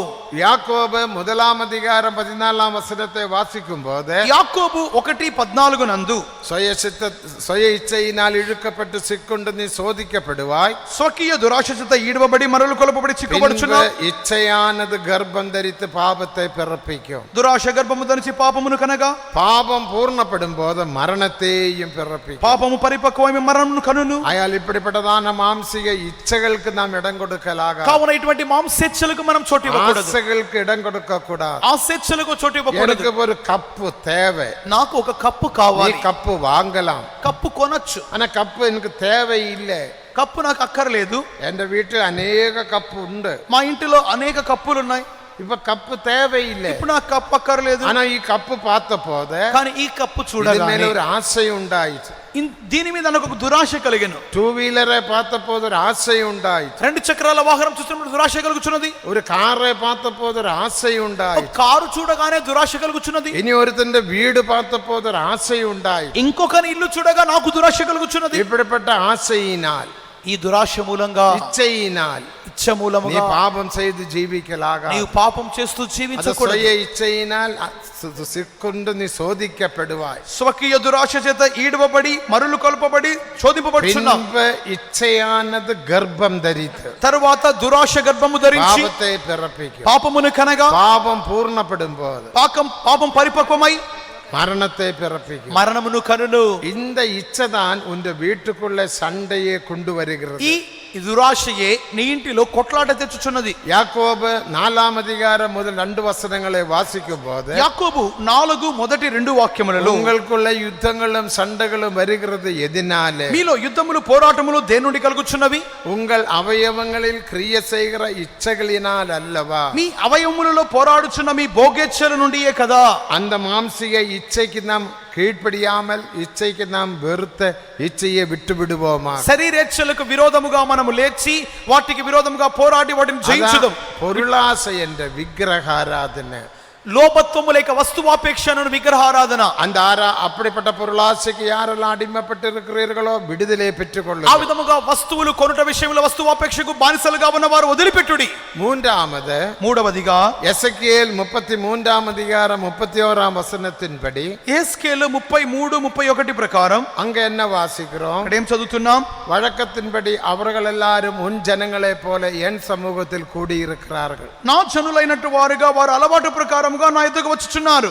தேவனுக்கு மகிமை. దేవునికి మహిమ. ஆனால் அவர்கள் இன்பமாக பேசுகிறார்கள். వారైతే నోటితో ప్రేమ కనపరచుదురు. ஆராதனையை குறித்து, பாட்டை குறித்து, பிரசங்கத்தை குறித்து இன்பமாக பேசுவார்கள். ఆరాధన గురించి, ప్రసంగాన్ని గురించి, పాటల గురించి చాలా చక్కగా చెప్తారు. அதன்படி அவர்கள் செய்கிறதில்லை. కానీ దాని ఆ విధంగా చేయట్లేదు. ஏன் செய்கிறதில்லை? ఎందుకు చేయట్లేదు? அவருடைய ஹிருதயம் பொருளாசையினால் நிரம்பி இருக்கிறது. వారి హృదయము లోభత్వముతో నింపబడినది. பொருளாசையினால் நிரம்பினவர்கள் ஆராதனையை குறித்து இன்பமாக பேசுவார்கள். హృదయ లాభముని అపేక్షించువారు ఆరాధన గురించి బాగా మాట్లాడతారు. அதன்படி செய்ய மாட்டார்கள். కానీ దాని ప్రకారం చేయరు. தேவனுக்கு மகிமை. దేవునికి మహిమ.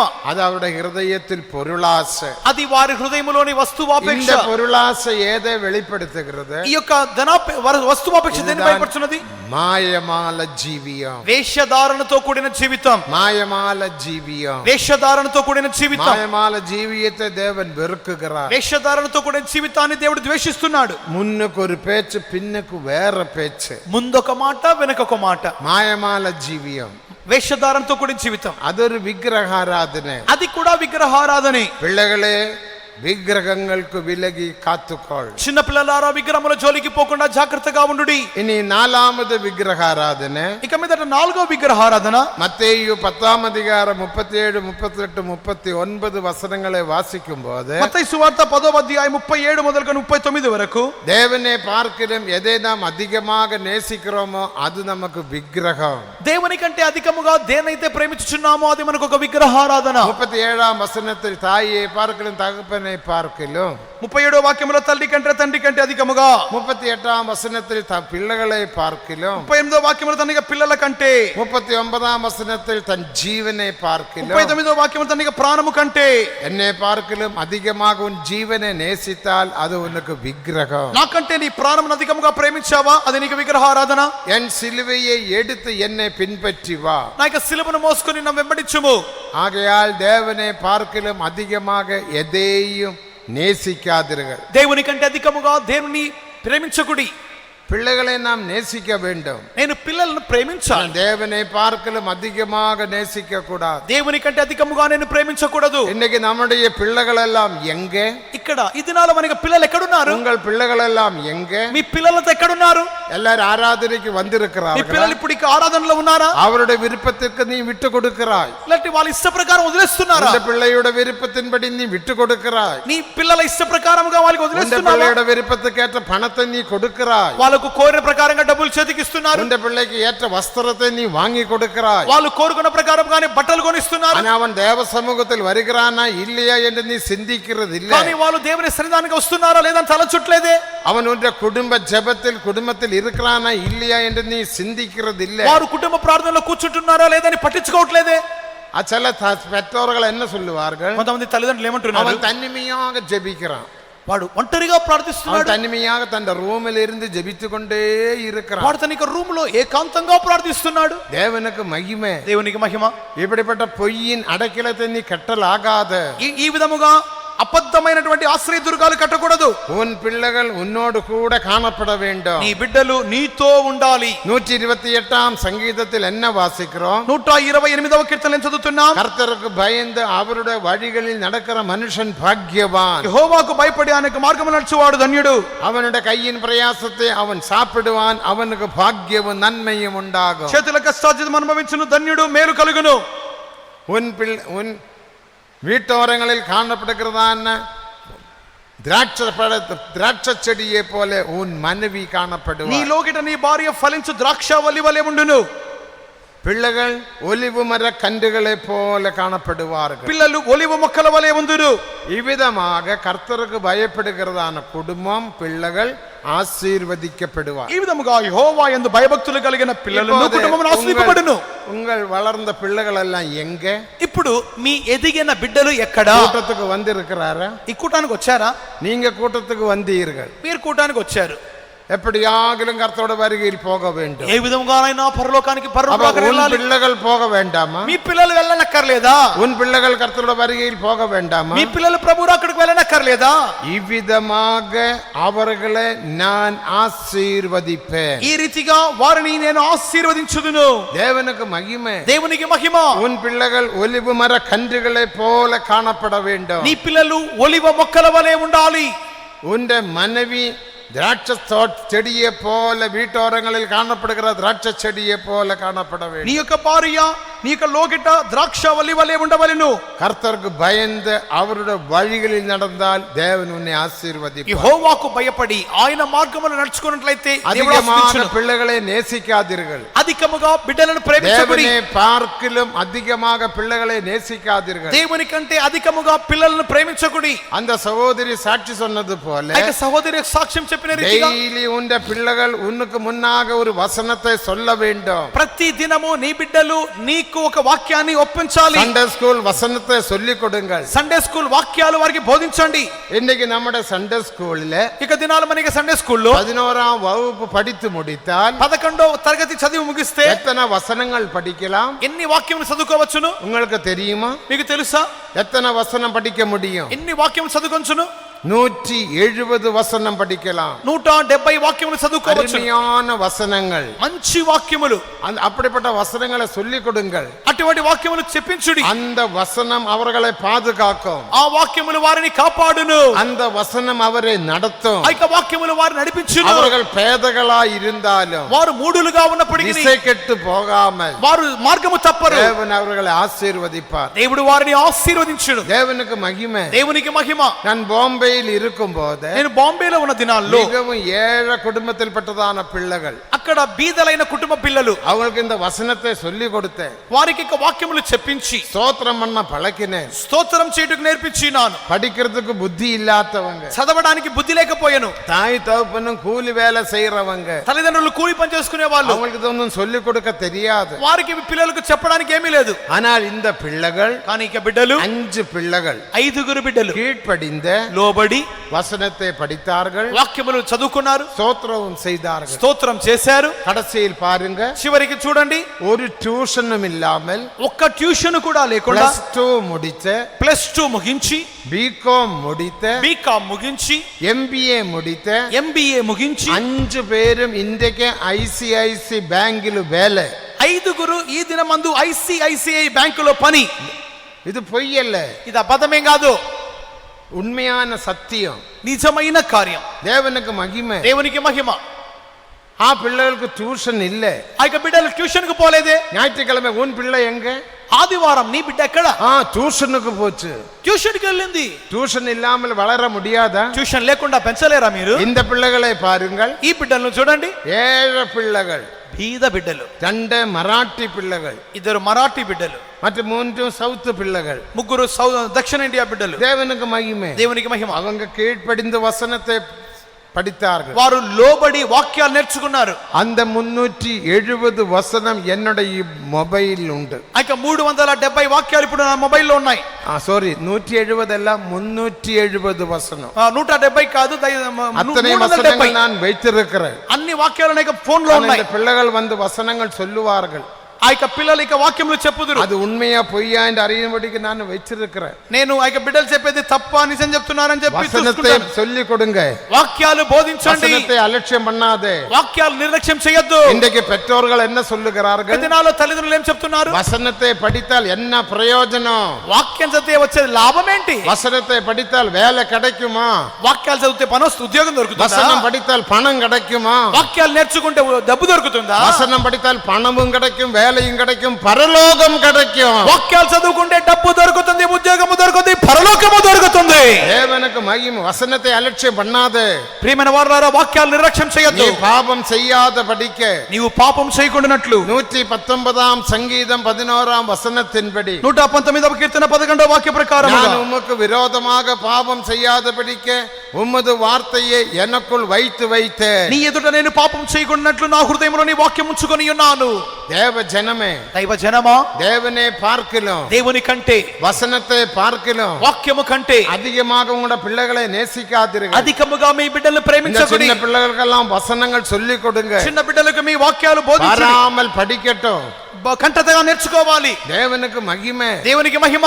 370 வசனம் நன்றாக படிக்கட்டும். 370 వాక్యాలు బాగా నేర్చుకొని அநேக வசனங்கள் படிக்கட்டும். ఇంకను అధికమైన వాక్యాలు నేర్చుకొని திருப்பி திருப்பி திருப்பி திருப்பி அவர்கள் சொல்லட்டும். తిరిగి తిరిగి తిరిగి వాక్యాలు చెప్పండి. அந்த வசனங்கள் அவரை நடத்தும். ఆ వాక్యాలు వారు నడిపించును. நீ அவரை நடத்த முடியாது. నీవు వారిని నడిపించలేవు. அந்த வசனம் அவரை நடத்தும். ఆ వాక్యమే వారిని నడిపించును. அந்த வசனத்தின் முடிவில் கொண்டு போய் சேர்க்கும். ఆ వాక్యము వారిని ముగింపుకు తెచ్చును. அவர்கள் இளைப்பாறுதலுக்குள் பிரவேசிப்பார்கள். వారు విశ్రాంతిలోనికి వెలుదురు. ஆனபடினால் தேவனை பார்க்கிலும் வசனத்தை பார்க்கிலும் ஆவிக்குரிய ஜீவியத்தை பார்க்கிலும் அதிகமாக உன் பிள்ளைகளை பெற்றோர்களை ஒருவரும் நேசிக்காதீர்கள். కావున దేవుని యొక్క వాక్యము కంటేను సత్యము కంటే అధికముగా మీ బిడ్డలలో మీ తల్లిదండ్రులు ఎవరు ప్రేమించకుడి. அப்படி நேசித்தால், ఆ విధంగా ప్రేమిస్తే அதெல்லாம் உனக்கு விக்கிரகம். అది నీకు విగ్రహము. அதனால தான் பிள்ளைகளே, విగ్రహங்களுக்கு విలగి உங்களை காத்துக்கொள். పిల్లలారా, విగ్రహముల జోలికి పోకుండా జాగ్రత్తగా ఉండుడి. அடுத்த 5வது விக்கிரகம், 5వ విగ్రహారాధన. மத்தேயு 28 அதிகாரம் 20 வசனத்தை படிக்கும் போது, మత్తయి సువార్త 28:20 నందు அது என்ன விக்கிரகம்? అదేం విగ్రహము? లోన్లీనెస్. തനിമയായിരിപ്പത്. ఒంటరిగా ఏకాంతం అనే విగ్రహం. ഏകാന്തത, മലയാളത്തിൽ ഏകാന്തത. ఏకాంతము అనే విగ్రహము. ഞാൻ തനിമയായിരിக்கிறேன், నేను ఒంటరిగా ఉన్నాను, எனக்கு யாரும் இல்லை, నాకెవ్వరూ లేరే, எல்லாரும் போய் விட்டாங்க. అందరూ వదిలేశారే. అదొரு విగ్రహం தான். అది ఒక విగ్రహమే. యేసు என்ன சொன்னார்? యేసు ఏమంటున్నాడు? உலகத்தின் முடிவு பரியந்தம் நான் உன்னோடு இருப்பேன், యుగ సమాప్తి వరకు మీకు తోడుగా ఉందును, நான் உன்னை விட்டு விலகுவதும் இல்லை கைவிடுவதும் இல்லை, నేను నిన్ను విడువను ఎడబాయను.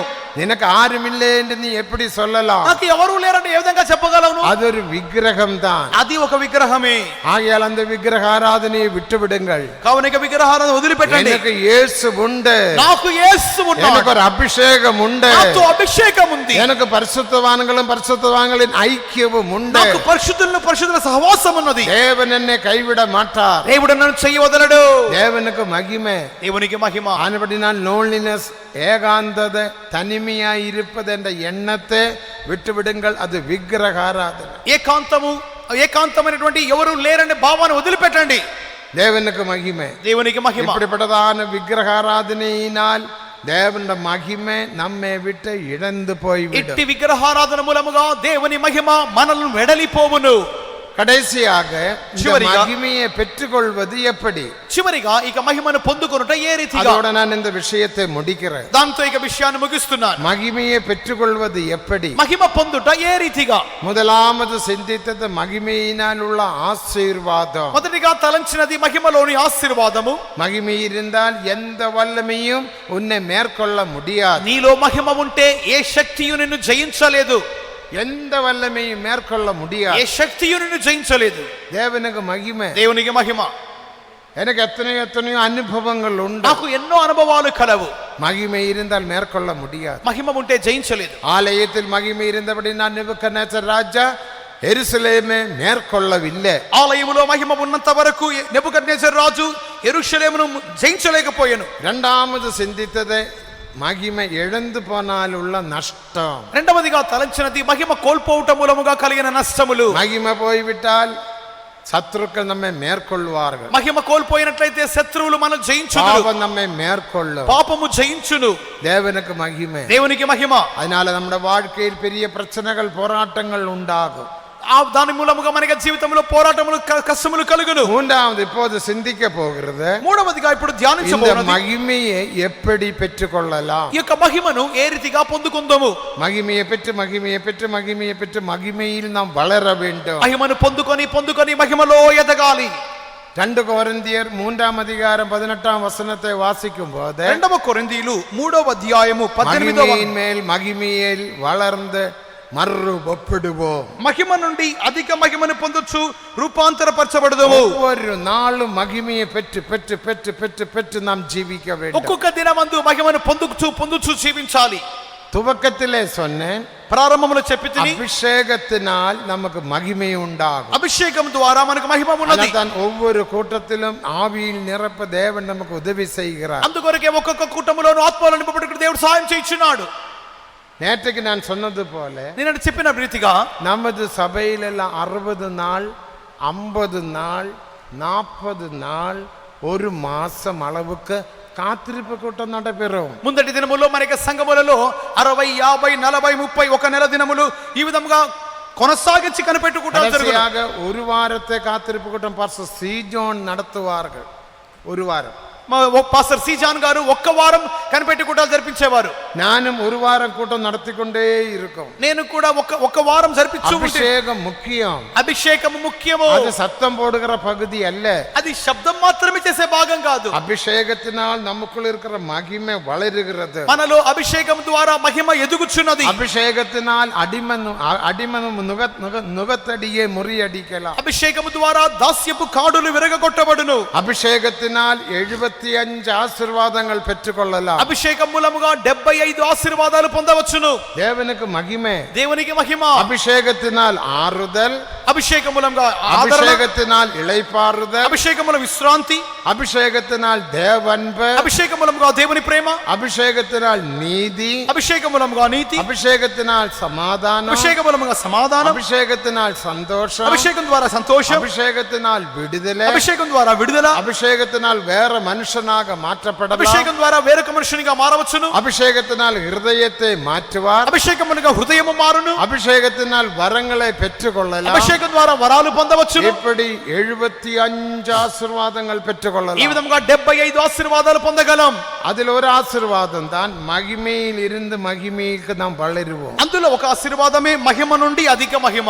அபிஷேகத்தினால் అభిషేకము ద్వారా உங்கள் வீடுகளிலும் தனிப்பட்ட முறையில் நீ ஆவியில் நிரம்பி அந்நிய பாஷையில் தேவனோடு பேச வேண்டும். మీ ఇండ్లలో కూడా మీరు వ్యక్తిగతముగా కూర్చొని ఆత్మలో నింపబడుచు మీరు అన్య భాషలు మాట్లాడాలి. ஆவியில் நிரம்பும் போது எத்தனையோ பேர் மௌனமாய் இருக்கிறீர்கள். ఆత్మ నింపుదల భాగములో ఎంతో మంది నోరు మూసుకొని ఊరకనే ఉన్నారు. அபிஷேகம் இல்லாம சும்மா தலையாட்டுவார்கள். కొంతమంది అభిషేకం అంటే ఊరిని తలాడిస్తారు. சிலர் உடம்பாட்டுவார்கள். కొంతమంది శరీరాన్ని కదిలిస్తారు. அந்நிய பாஷை பேச மாட்டார்கள். అన్య భాషలు మాట్లాడనంటున్నారే. வெறும் வெறும் வெறும் எழுச்சி. అది కేవలం భావోద్రేకమే. அது உன்னை ஏமாற்றும். అది ఒక మోసగింపబడుతున్న உதவி செய்யாது. అది నీకు సహాయం చేయదు. అభిషేకத்தினால் విడుదலை. అభిషేకం ద్వారా విడుదల.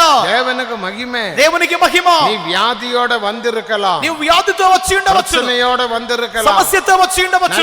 ஆவியில் நிரம்பி பாருங்க. ఆత్మలో నింపబడి చూడు. உண்ட பிரச்சனைகள், నీ సమస్యలు, உண்ட வியாதிகள், నీ వ్యాధులు, உண்ட நெஞ்சு வலி, నీ గుండె నొప్పి, எல்லா விதமான வலிகளும் மாற்றப்படும். అన్ని వేదనలు తొలగింపబడును. ஒருவேளை உனக்கு கடன் தொல்லை இருக்கலாம். ఒకవేళ నీకు అప్పుల బాధ ఉండవచ్చును. நீ நல்ல ஆவியில் நிரம்பி பாருங்க. బాగా ఆత్మలో నింపబడి చూడండి. உண்ட கடன் தொல்லைக்கு தேவன் வழி திறப்பார். నీ అప్పుల తీర్చుటకు దేవుడు మార్గం తెరుచును. தேவனுக்கு மகிமை. దేవునికి మహిమ. நான் బాంబేயில் இருக்கும்போது నేను బాంబేలో ఉన్నప్పుడు முள்ளண்டு சபையில ములండ్ సంఘములో ஒரு பையனுக்கு, ఒక అబ్బాయి, ஒரு வாலிபன், ఒక యవనస్తుడు 40,000 ரூபாய் கடன்.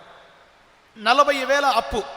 அது அவனால கொடுக்க முடியாது. అది అతడు அது చెల్లించలేడు. அவனுக்கு பெரிய ஒரு அமௌண்ட் தான். అది ఒక పెద్ద మొత్తమే. நான் ஒரு காத்திருப்பு கூட்டம் நடத்தி கொண்டிருந்தேன். కనిపెట్టుకుంటాలు జరిపించుండిని. இவன் மௌனமாய் இருக்கிறான். వీడు మౌనంగా కూర్చుండెను. இப்படியே ஆவினர் ఈ విధంగా చేతులు గుచ్చుతున్నాడు. நடந்து நடந்து சென்று నేను మధ్యలో వెళ్తూ వెళ్తూ அவன் முதுகில் தட்டி, అతని వీపును ఆ విధంగా తట్టి, இப்படி மௌனமாய் இருக்கிறேன், ఎందుకు ఊరుకు కూర్చున్నావు? நல்ல ஆவி நிரம்பு. ఆత్మ నింపబడు. உடனே அவன் சொன்னான், అతడు అన్నాడు, பாச எனக்கு கடன் தொல்லை, పాస్టర్ గారు అప్పుల తొందర, எனக்கு ஒரு மனம் கிடைக்கிறது இல்லை, నాకు ఏక మనసు దొరకనంటున్నా, அதனால எனக்கு கஷ்டம், అదే కష్టం, ஆவி நிரம்ப முடிகிறது இல்லை, ఆత్మ నింపబడలేకపోతున్నా, நீ கடனே மறந்து விடு, నీ అప్పులే మర్చిపో, தேவன் வழி திறப்பார், దేవుడు మార్గం తెరుచు, நல்ல ஆவியில் நிரம்பு, ఆత్మలో నింపబడు, உற்சாகப்படுத்தினேன், ఉత్సాహపరిచాడు, அவன் நல்ல ஆவியில் நிரம்பினான், బాగా ఆత్మ నింపబడ్డాడు, குதித்தான், బాగా ఎగిరాడు. அடுத்த நாளிலே తరువాత దినం அவன் ஊரில் இருந்து ஒருத்தர் வந்தாரு, ఊర్లో ఉండే ఒక వ్యక్తి వచ్చాడు, அவனுக்கு ஒரு பார்சல் கொண்டு வந்து ఒక கொடுத்தான், పార్సల్ ఇచ్చాడు, இது உனக்கு அம்மா கொடுக்க சொன்னாங்கன்னு சொல்லி, ఈ పొట్లము ఇక పార్సల్ అమ్మ నీకు ఇచ్చింది. அவன் அந்த பார்சல் வாங்கி வீட்டுக்குள்ள போய் திறந்து ఆ பார்த்தான், యొక్క పార్సల్ ను ఇంట్లోకి వెళ్ళి తెరిచాడు. 40,000 ரூபாய், 40,000 రూపాయలు. அவனோட சொத்தெல்லாம் வீதித்து சொத்து, ఇక ఆస్తులు அவனுக்கு வர విభాగించి வேண்டிய ஷேர் அம்மா அவன்கிட்ட கேட்காம யார்கிட்ட கேட்காம ரகசியமாக கொடுத்து அனுப்பினாங்க. ఆ యొక్క ఆస్తులు పంచినప్పుడు అతనికి రావాల్సిన వంతును ఎవరిని అడగకుండానే తల్లి గారు అతనికి పంపించారు. பாருங்களேன், ஆவி நிரப்பின போது கடன் தொல்லை மாறிவிட்டதா? చూడండి, ఆత్మ నింపబడగానే అప్పుల బాధ తీరింది కదా. ஆவியில் நிரம்புங்கள், ఆత్మలో నింపబడుడి, அந்நிய பாஷையில் అన్య பேசுங்கள், భాషలో మాట్లాడుడి, அப்போது தேவன் உண்ட பிரச்சனைகளை மாற்றுவார். అప్పుడు దేవుడి నీకు సమస్యలు తీర్చును. இது வெறும் வசனம் அல்ல, ఇది కేవలం వాక్యం మాత్రమే இதுவே కాదు, அனுபவம். ఇది అనుభవము. எத்தனையோ வியாதிகள் மாறிவிடும், ఎన్నో వ్యాధులు తీర్చబడ్డాయి, எத்தனையோ பிரச்சனைகள் மாறிவிடும், ఎన్నో సమస్యలు తీర్చబడ్డాయి. அந்த மகிமையை பெற்றுக் கொள்ளுங்க. మహిమను పొందుకొనుడి. முதலாவது அபிஷேகத்தினால் மகிமையை பெற்றுக் கொள்ளலாம். మొదటిగా అభిషేకం మూలముగా మహిమ పొందుచున్నాం. இனி இரண்டாவது மகிமையை பெற்றுக்கொள்வது எப்படி? రెండవదిగా మహిమ పొందుట ఏ రీతిగా? 2 கொரிந்தியர் 4 அதிகாரம் 16-17 வசனங்கள் வாசிக்கும் போது, 2 కొరింథీయులు 4వ అధ్యాయం 16-17 వాక్యములు, இயேசுவுக்காக நாம் ஆவியிலும் ஆத்மாவிலும் சரீரத்திலும் பாடுபட்டு ஜீவிக்கும் போது நித்திய கன மகிமையை பெற்றுக்கொள்வோம். యేసుక్రీస్తు కొరకు మనము శ్రమలు కష్టములు సహించుచున్నప్పుడు నిత్యమైన మహిమ భారం పొందుచున్నాం. நீங்கள் பாடுபட்டு ஜீவிக்கும் போது మీరు శ్రమపడి జీవించుచున్నప్పుడు நித்திய கன மகிமையை பெற்றுக்கொள்ளலாம். 18వ వాక్యములో నిత్యమైన మహిమ భారం పొందుచున్నాం. அதிகமாக தேவனுக்காக பாடுபட்டு ஜீவிக்க வேண்டும். కావున దేవుని కొరకు శ్రమపడి జీవించాలి. இனி மூன்றாவது மகிமையை பெற்றுக்கொள்வது எப்படி? మూడవ రీతిగా మహిమ పొందుట ఏ రీతిగా? நீதிமொழிகள் 19 அதிகாரம் 11 வசனத்தின்படி, సామెతలు 19:11 నందు, நீதிமொழிகள் 19:11, సామెతలు 19:11 నందు மற்றவருடைய குற்றங்களை மனப்பூர்வமாக நீ மன்னிப்பதினால் உனக்கு மகிமையை பெற்றுக்கொள்ளலாம். హృదయపూర్వకంగా తప్పులు క్షమించటం మూలముగా ఘనత లేక మహిమ వచ్చును. மற்றவருடைய குற்றங்களை மனப்பூர்வமாக மன்னித்து விடுங்கள். ఇతరుల యొక్క తప్పులను మనపూర్వకముగా క్షమించుడి. சிலர் வருஷங்களாக அந்த காரியத்தை மனதிலே வைத்து மனதை புண்ணாக்கி கொண்டிருக்கிறார்கள். కొంతమంది అయితే సంవత్సరాల కొద్దీ ఇతరులు చేసిన కీడును మనసులో పెట్టుకొని మనసును పుండు చేసుకుంటున్నారు. மனப்பூர்வமாக மன்னித்து விடுங்கள். హృదయపూర్వకంగా క్షమించేసండి. அப்போது நினக்கு மகிமை உண்டாகும். అప్పుడు మీకు మహిమ కలుగును. அதுதான் அந்த வசனம் சொல்லுகிறது. అదే ఐక వాక్యం చెప్పుచున్నది. இனி நாலாவது 4వ కార్యం 2 தெசலோனிக்கர் 2ஆம் அதிகாரம் 14ஆம் வசனத்தின்படி 2వ తెస్సలోనికైలు 2వ అధ్యాయం 14వ వాక్యం ప్రకారం 13 14 వచనங்களை வாசிக்கும்போது 13 14 వాక్యం చదువుచున్నప్పుడు தேவனுடைய சத்திய வசனங்களுக்கு கீழ்ப்படிந்து ஜீவிப்பதினால் அந்த மகிமையை நாம் பெற்றுக்கொள்ளுவோம். அந்த மகிமையை பெறும்படிக்கு தேவன் எங்கள் சுவிசேஷத்தினால் உங்களை அழைத்தார் என்று வாசிக்கிறோம். దేవుని యొక్క సత్య వాక్యములకు మనము లోబడి ఆ యొక్క వాక్యములు విశ్వసించడం మూలముగా ఆ యొక్క మహిమ ఆ యొక్క సువార్త మూలముగా మా సువార్త మూలముగా మహిమ పొందు నిమిత్తమై ఆయన మిమ్మును పిలిచెను. அந்த சத்திய வசனங்களுக்கு உபதேசங்களுக்கு கீழ்ப்படியுங்கள். ఆ యొక్క సత్యోపదేశములకు వాక్యములకు లోబడుట మూలముగా தெய்வீக சுகத்துக்கு கீழ்ப்படியுங்கள். దైవిక స్వస్థత సత్యానికి లోబడండి. தெய்வீக சுகம் என்பது ஒரு ஜீவனுள்ள உபதேசம். దైవిక స్వస్థత ఉపదేశము జీవము కలిగిన என் ఉపదేశం. வீட்டில் எத்தனையோ அற்புதங்கள் நடந்தது. నా జీవితంలో ఎన్నో అద్భుతాలు జరిగాయి. நானும் கோயம்புத்தூரில் அடிபட்டது உங்களுக்கு தெரியுமே. కోయంబత్తూరులో నేను తల మీద దెబ్బ తగిలింది మీకు తెలుసు. எல்லாம் உடைந்தது. నా యొక్క తల పగిలింది. எல்லா பிளட்டும் போய்விட்டது. రక్తమంతా కారిపోయింది. டாக்டர் சொன்னார், డాక్టర్ అనండి, இவரை எழுப்பாதீங்க, எழுப்ப வேண்டாம், ఈయనను లేపకండి அங்கேயே உட்காரட்டும். ఆ విధంగా కూర్చోనివ్వండి. எழும்பினால் பல்பிட்டேஷன் வரும், மரித்து போய்விடும். ఒకవేళ లేచాడంటే గుండె తట్టుకోలేక என்ற பிளட் எல்லாம் போய்விட்டது. రక్తమంతా పోయింది. ഞാൻ അത് മൊബൈലിൽ എടുത്തു വെച്ചിരിக்கிறேன். నా యొక్క మొబైల్లో ఇంకా ఫోటో ఉంది. சில வருஷங்களுக்கு அப்புறம் சொல்லுவேன், அப்படி ஒன்றும் சம்பவிக்கல, சும்மா. కొన్ని సంవత్సరాలు పోతే మీరు నమ్మరు కదా, అందుకని తీసి పెట్టుకున్నా. இதே மைக் ஸ்டாண்ட் வச்சு தான் அடித்தான். ఇదే మైక్ స్టాండ్ తో ఒకటి నా తల పగల కొట్టాడు. இது சின்ன மைக்கு, பெரிய மைக்குக்கு 4.5 கிலோ வெயிட். ఇది చిన్న స్టాండ్, కానీ వెనకున్న పెద్ద స్టాండ్ అది 400 గ్రాములు పెద్దది. తల పగల కొట్టాడు. நான் ஆவியில் நிரம்பினேன். నేను ఆత్మలో నింపబడ్డాను. அங்கே ஒரு பிரதர் இருந்தார், இம்மானுவேல். అక్కడ ఇమ్మానుయేల్ అనే ఒక బ్రదర్ ఉండేవాడు. அவர் சொன்னார், நீங்கள் ஆவியில் நிரம்பினீங்க. అతడు చెప్పాడు, ఆ సమయంలో మీరు ఆత్మలో నింపబడ్డారు. அவரும் ஆவியில் நிரம்பினார். అతడు ఆత్మలో నింపబడ్డాడు. பிறகு என் கையெல்லாம் அடிச்சு உடைக்கிறதுக்காக உடைக்கிறேன். இந்த இதுங்க கட்டாய் போய் விட்டது. ఈ యొక్క పాదం ఉంది కదా, ఈ స్టాండ్ యొక్క పాదము దాన్ని తీసి నా యొక్క భుజం పగల కొట్టాలని చూశాడు. பெரிய மைக் ஸ்டாண்ட் 2 ராட் ஒன்றாய் வச்சு என்ன இங்க அடிக்கணும், அடிச்சுதான். పెద్ద మైక్ స్టాండ్ తో నా యొక్క వీపు పగల కొట్టాలని చూశాడు. ఆ சத்தம் கேட்டு அவர் கண்ணை திறந்தார். ఆ యొక్క శబ్దం విని ఆ యొక్క ఇమ్మానుయేల్ బ్రదర్ కన్నులు తెరిచాడు. தேவனுக்கு மகிமை. దేవునికి మహిమ. நான் ரத்த வெள்ளத்தில் கிடக்கிறேன், రక్తపు మడుగులో పడిపోయా. முழு ரத்தம் போய் விட்டது. రక్తమంతా పోయింది. ஆனால் కానీ ஒரு தலைவலி வராமல், ఒక్క తలనొప్పి రాకుండా, ஆஸ்பத்திரியில் போகாமல், ఆసుపత్రికి పోకుండా, ஒரு தையல் போடாமல், ఒక్క కుట్లు కూడా వేయలేదు, மாத்திரையை சாப்பிடாமல், ఒక్క మాత్ర తినలేదు. தேவனுடைய கிருபையினால், దేవుని కృపతో, தேவனுடைய அபிஷேகத்தினால், దేవుని అభిషేకంతో தேவன் எனக்கு பூர்ண விடுதலையை தந்தார். దేవుడు పూర్తి విడుదల ఇచ్చాడు. அதுக்கு பிறகு என் ஊழியம் அதிகமான ஊழியம் தான். అటు తరువాత నా సేవ ఇంకా పెరిగిపోయింది. இரவு பகல் ஊழியம் தான். రాత్రింబగళ్ళు సేవ. தேவனுக்கு மகிமை. దేవునికి మహిమ.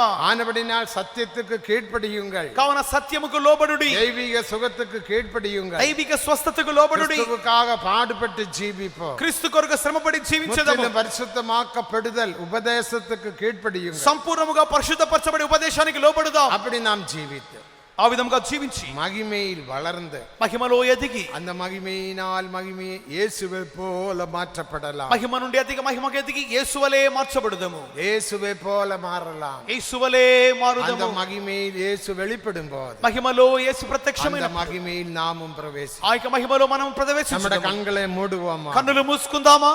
கொஞ்ச நேரம் ஆவியில் நிரம்பி இந்த கூட்டத்தை முடிப்போம். కొద్దిసేపు ఆత్మలో నింపబడి ఇక కూటాన్ని ముగిద్దాం. எல்லாரும் பரிசுத்த ஆவிக்கு இடம் கொடுங்க. అందరూ పరిశుద్ధాత్మకు చోటిద్దాం. பரிசுத்த ஆவியில் நிரம்பி நம்ம தேவனை துதிப்போமா? పరిశుద్ధాత్మకు చోటిచ్చి దేవుని స్తుతించదము. அபிஷேகத்தை అభిషేకத்தை நீங்கள் అలక్ష్యం பண்ணாதீர்கள். అభిషేకాన్ని నిర్లక్ష్యం చేయవద్దు. எல்லாரும் ஆவியின் நிரம்பி தேவனை துதிப்போம். అందరూ ఆత్మలో నింపబడి దేవుని స్తుతించుదాము.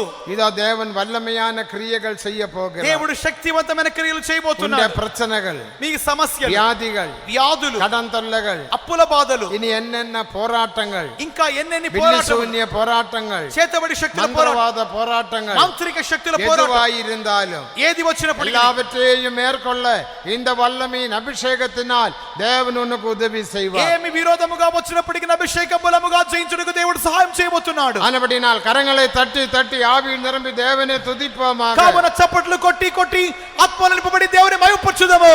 வல்லமையின் அபிஷேகத்தை பெற்றுக்கொள்ளுங்கள். శక్తివంతమైన అభిషేకాన్ని పొందుడి.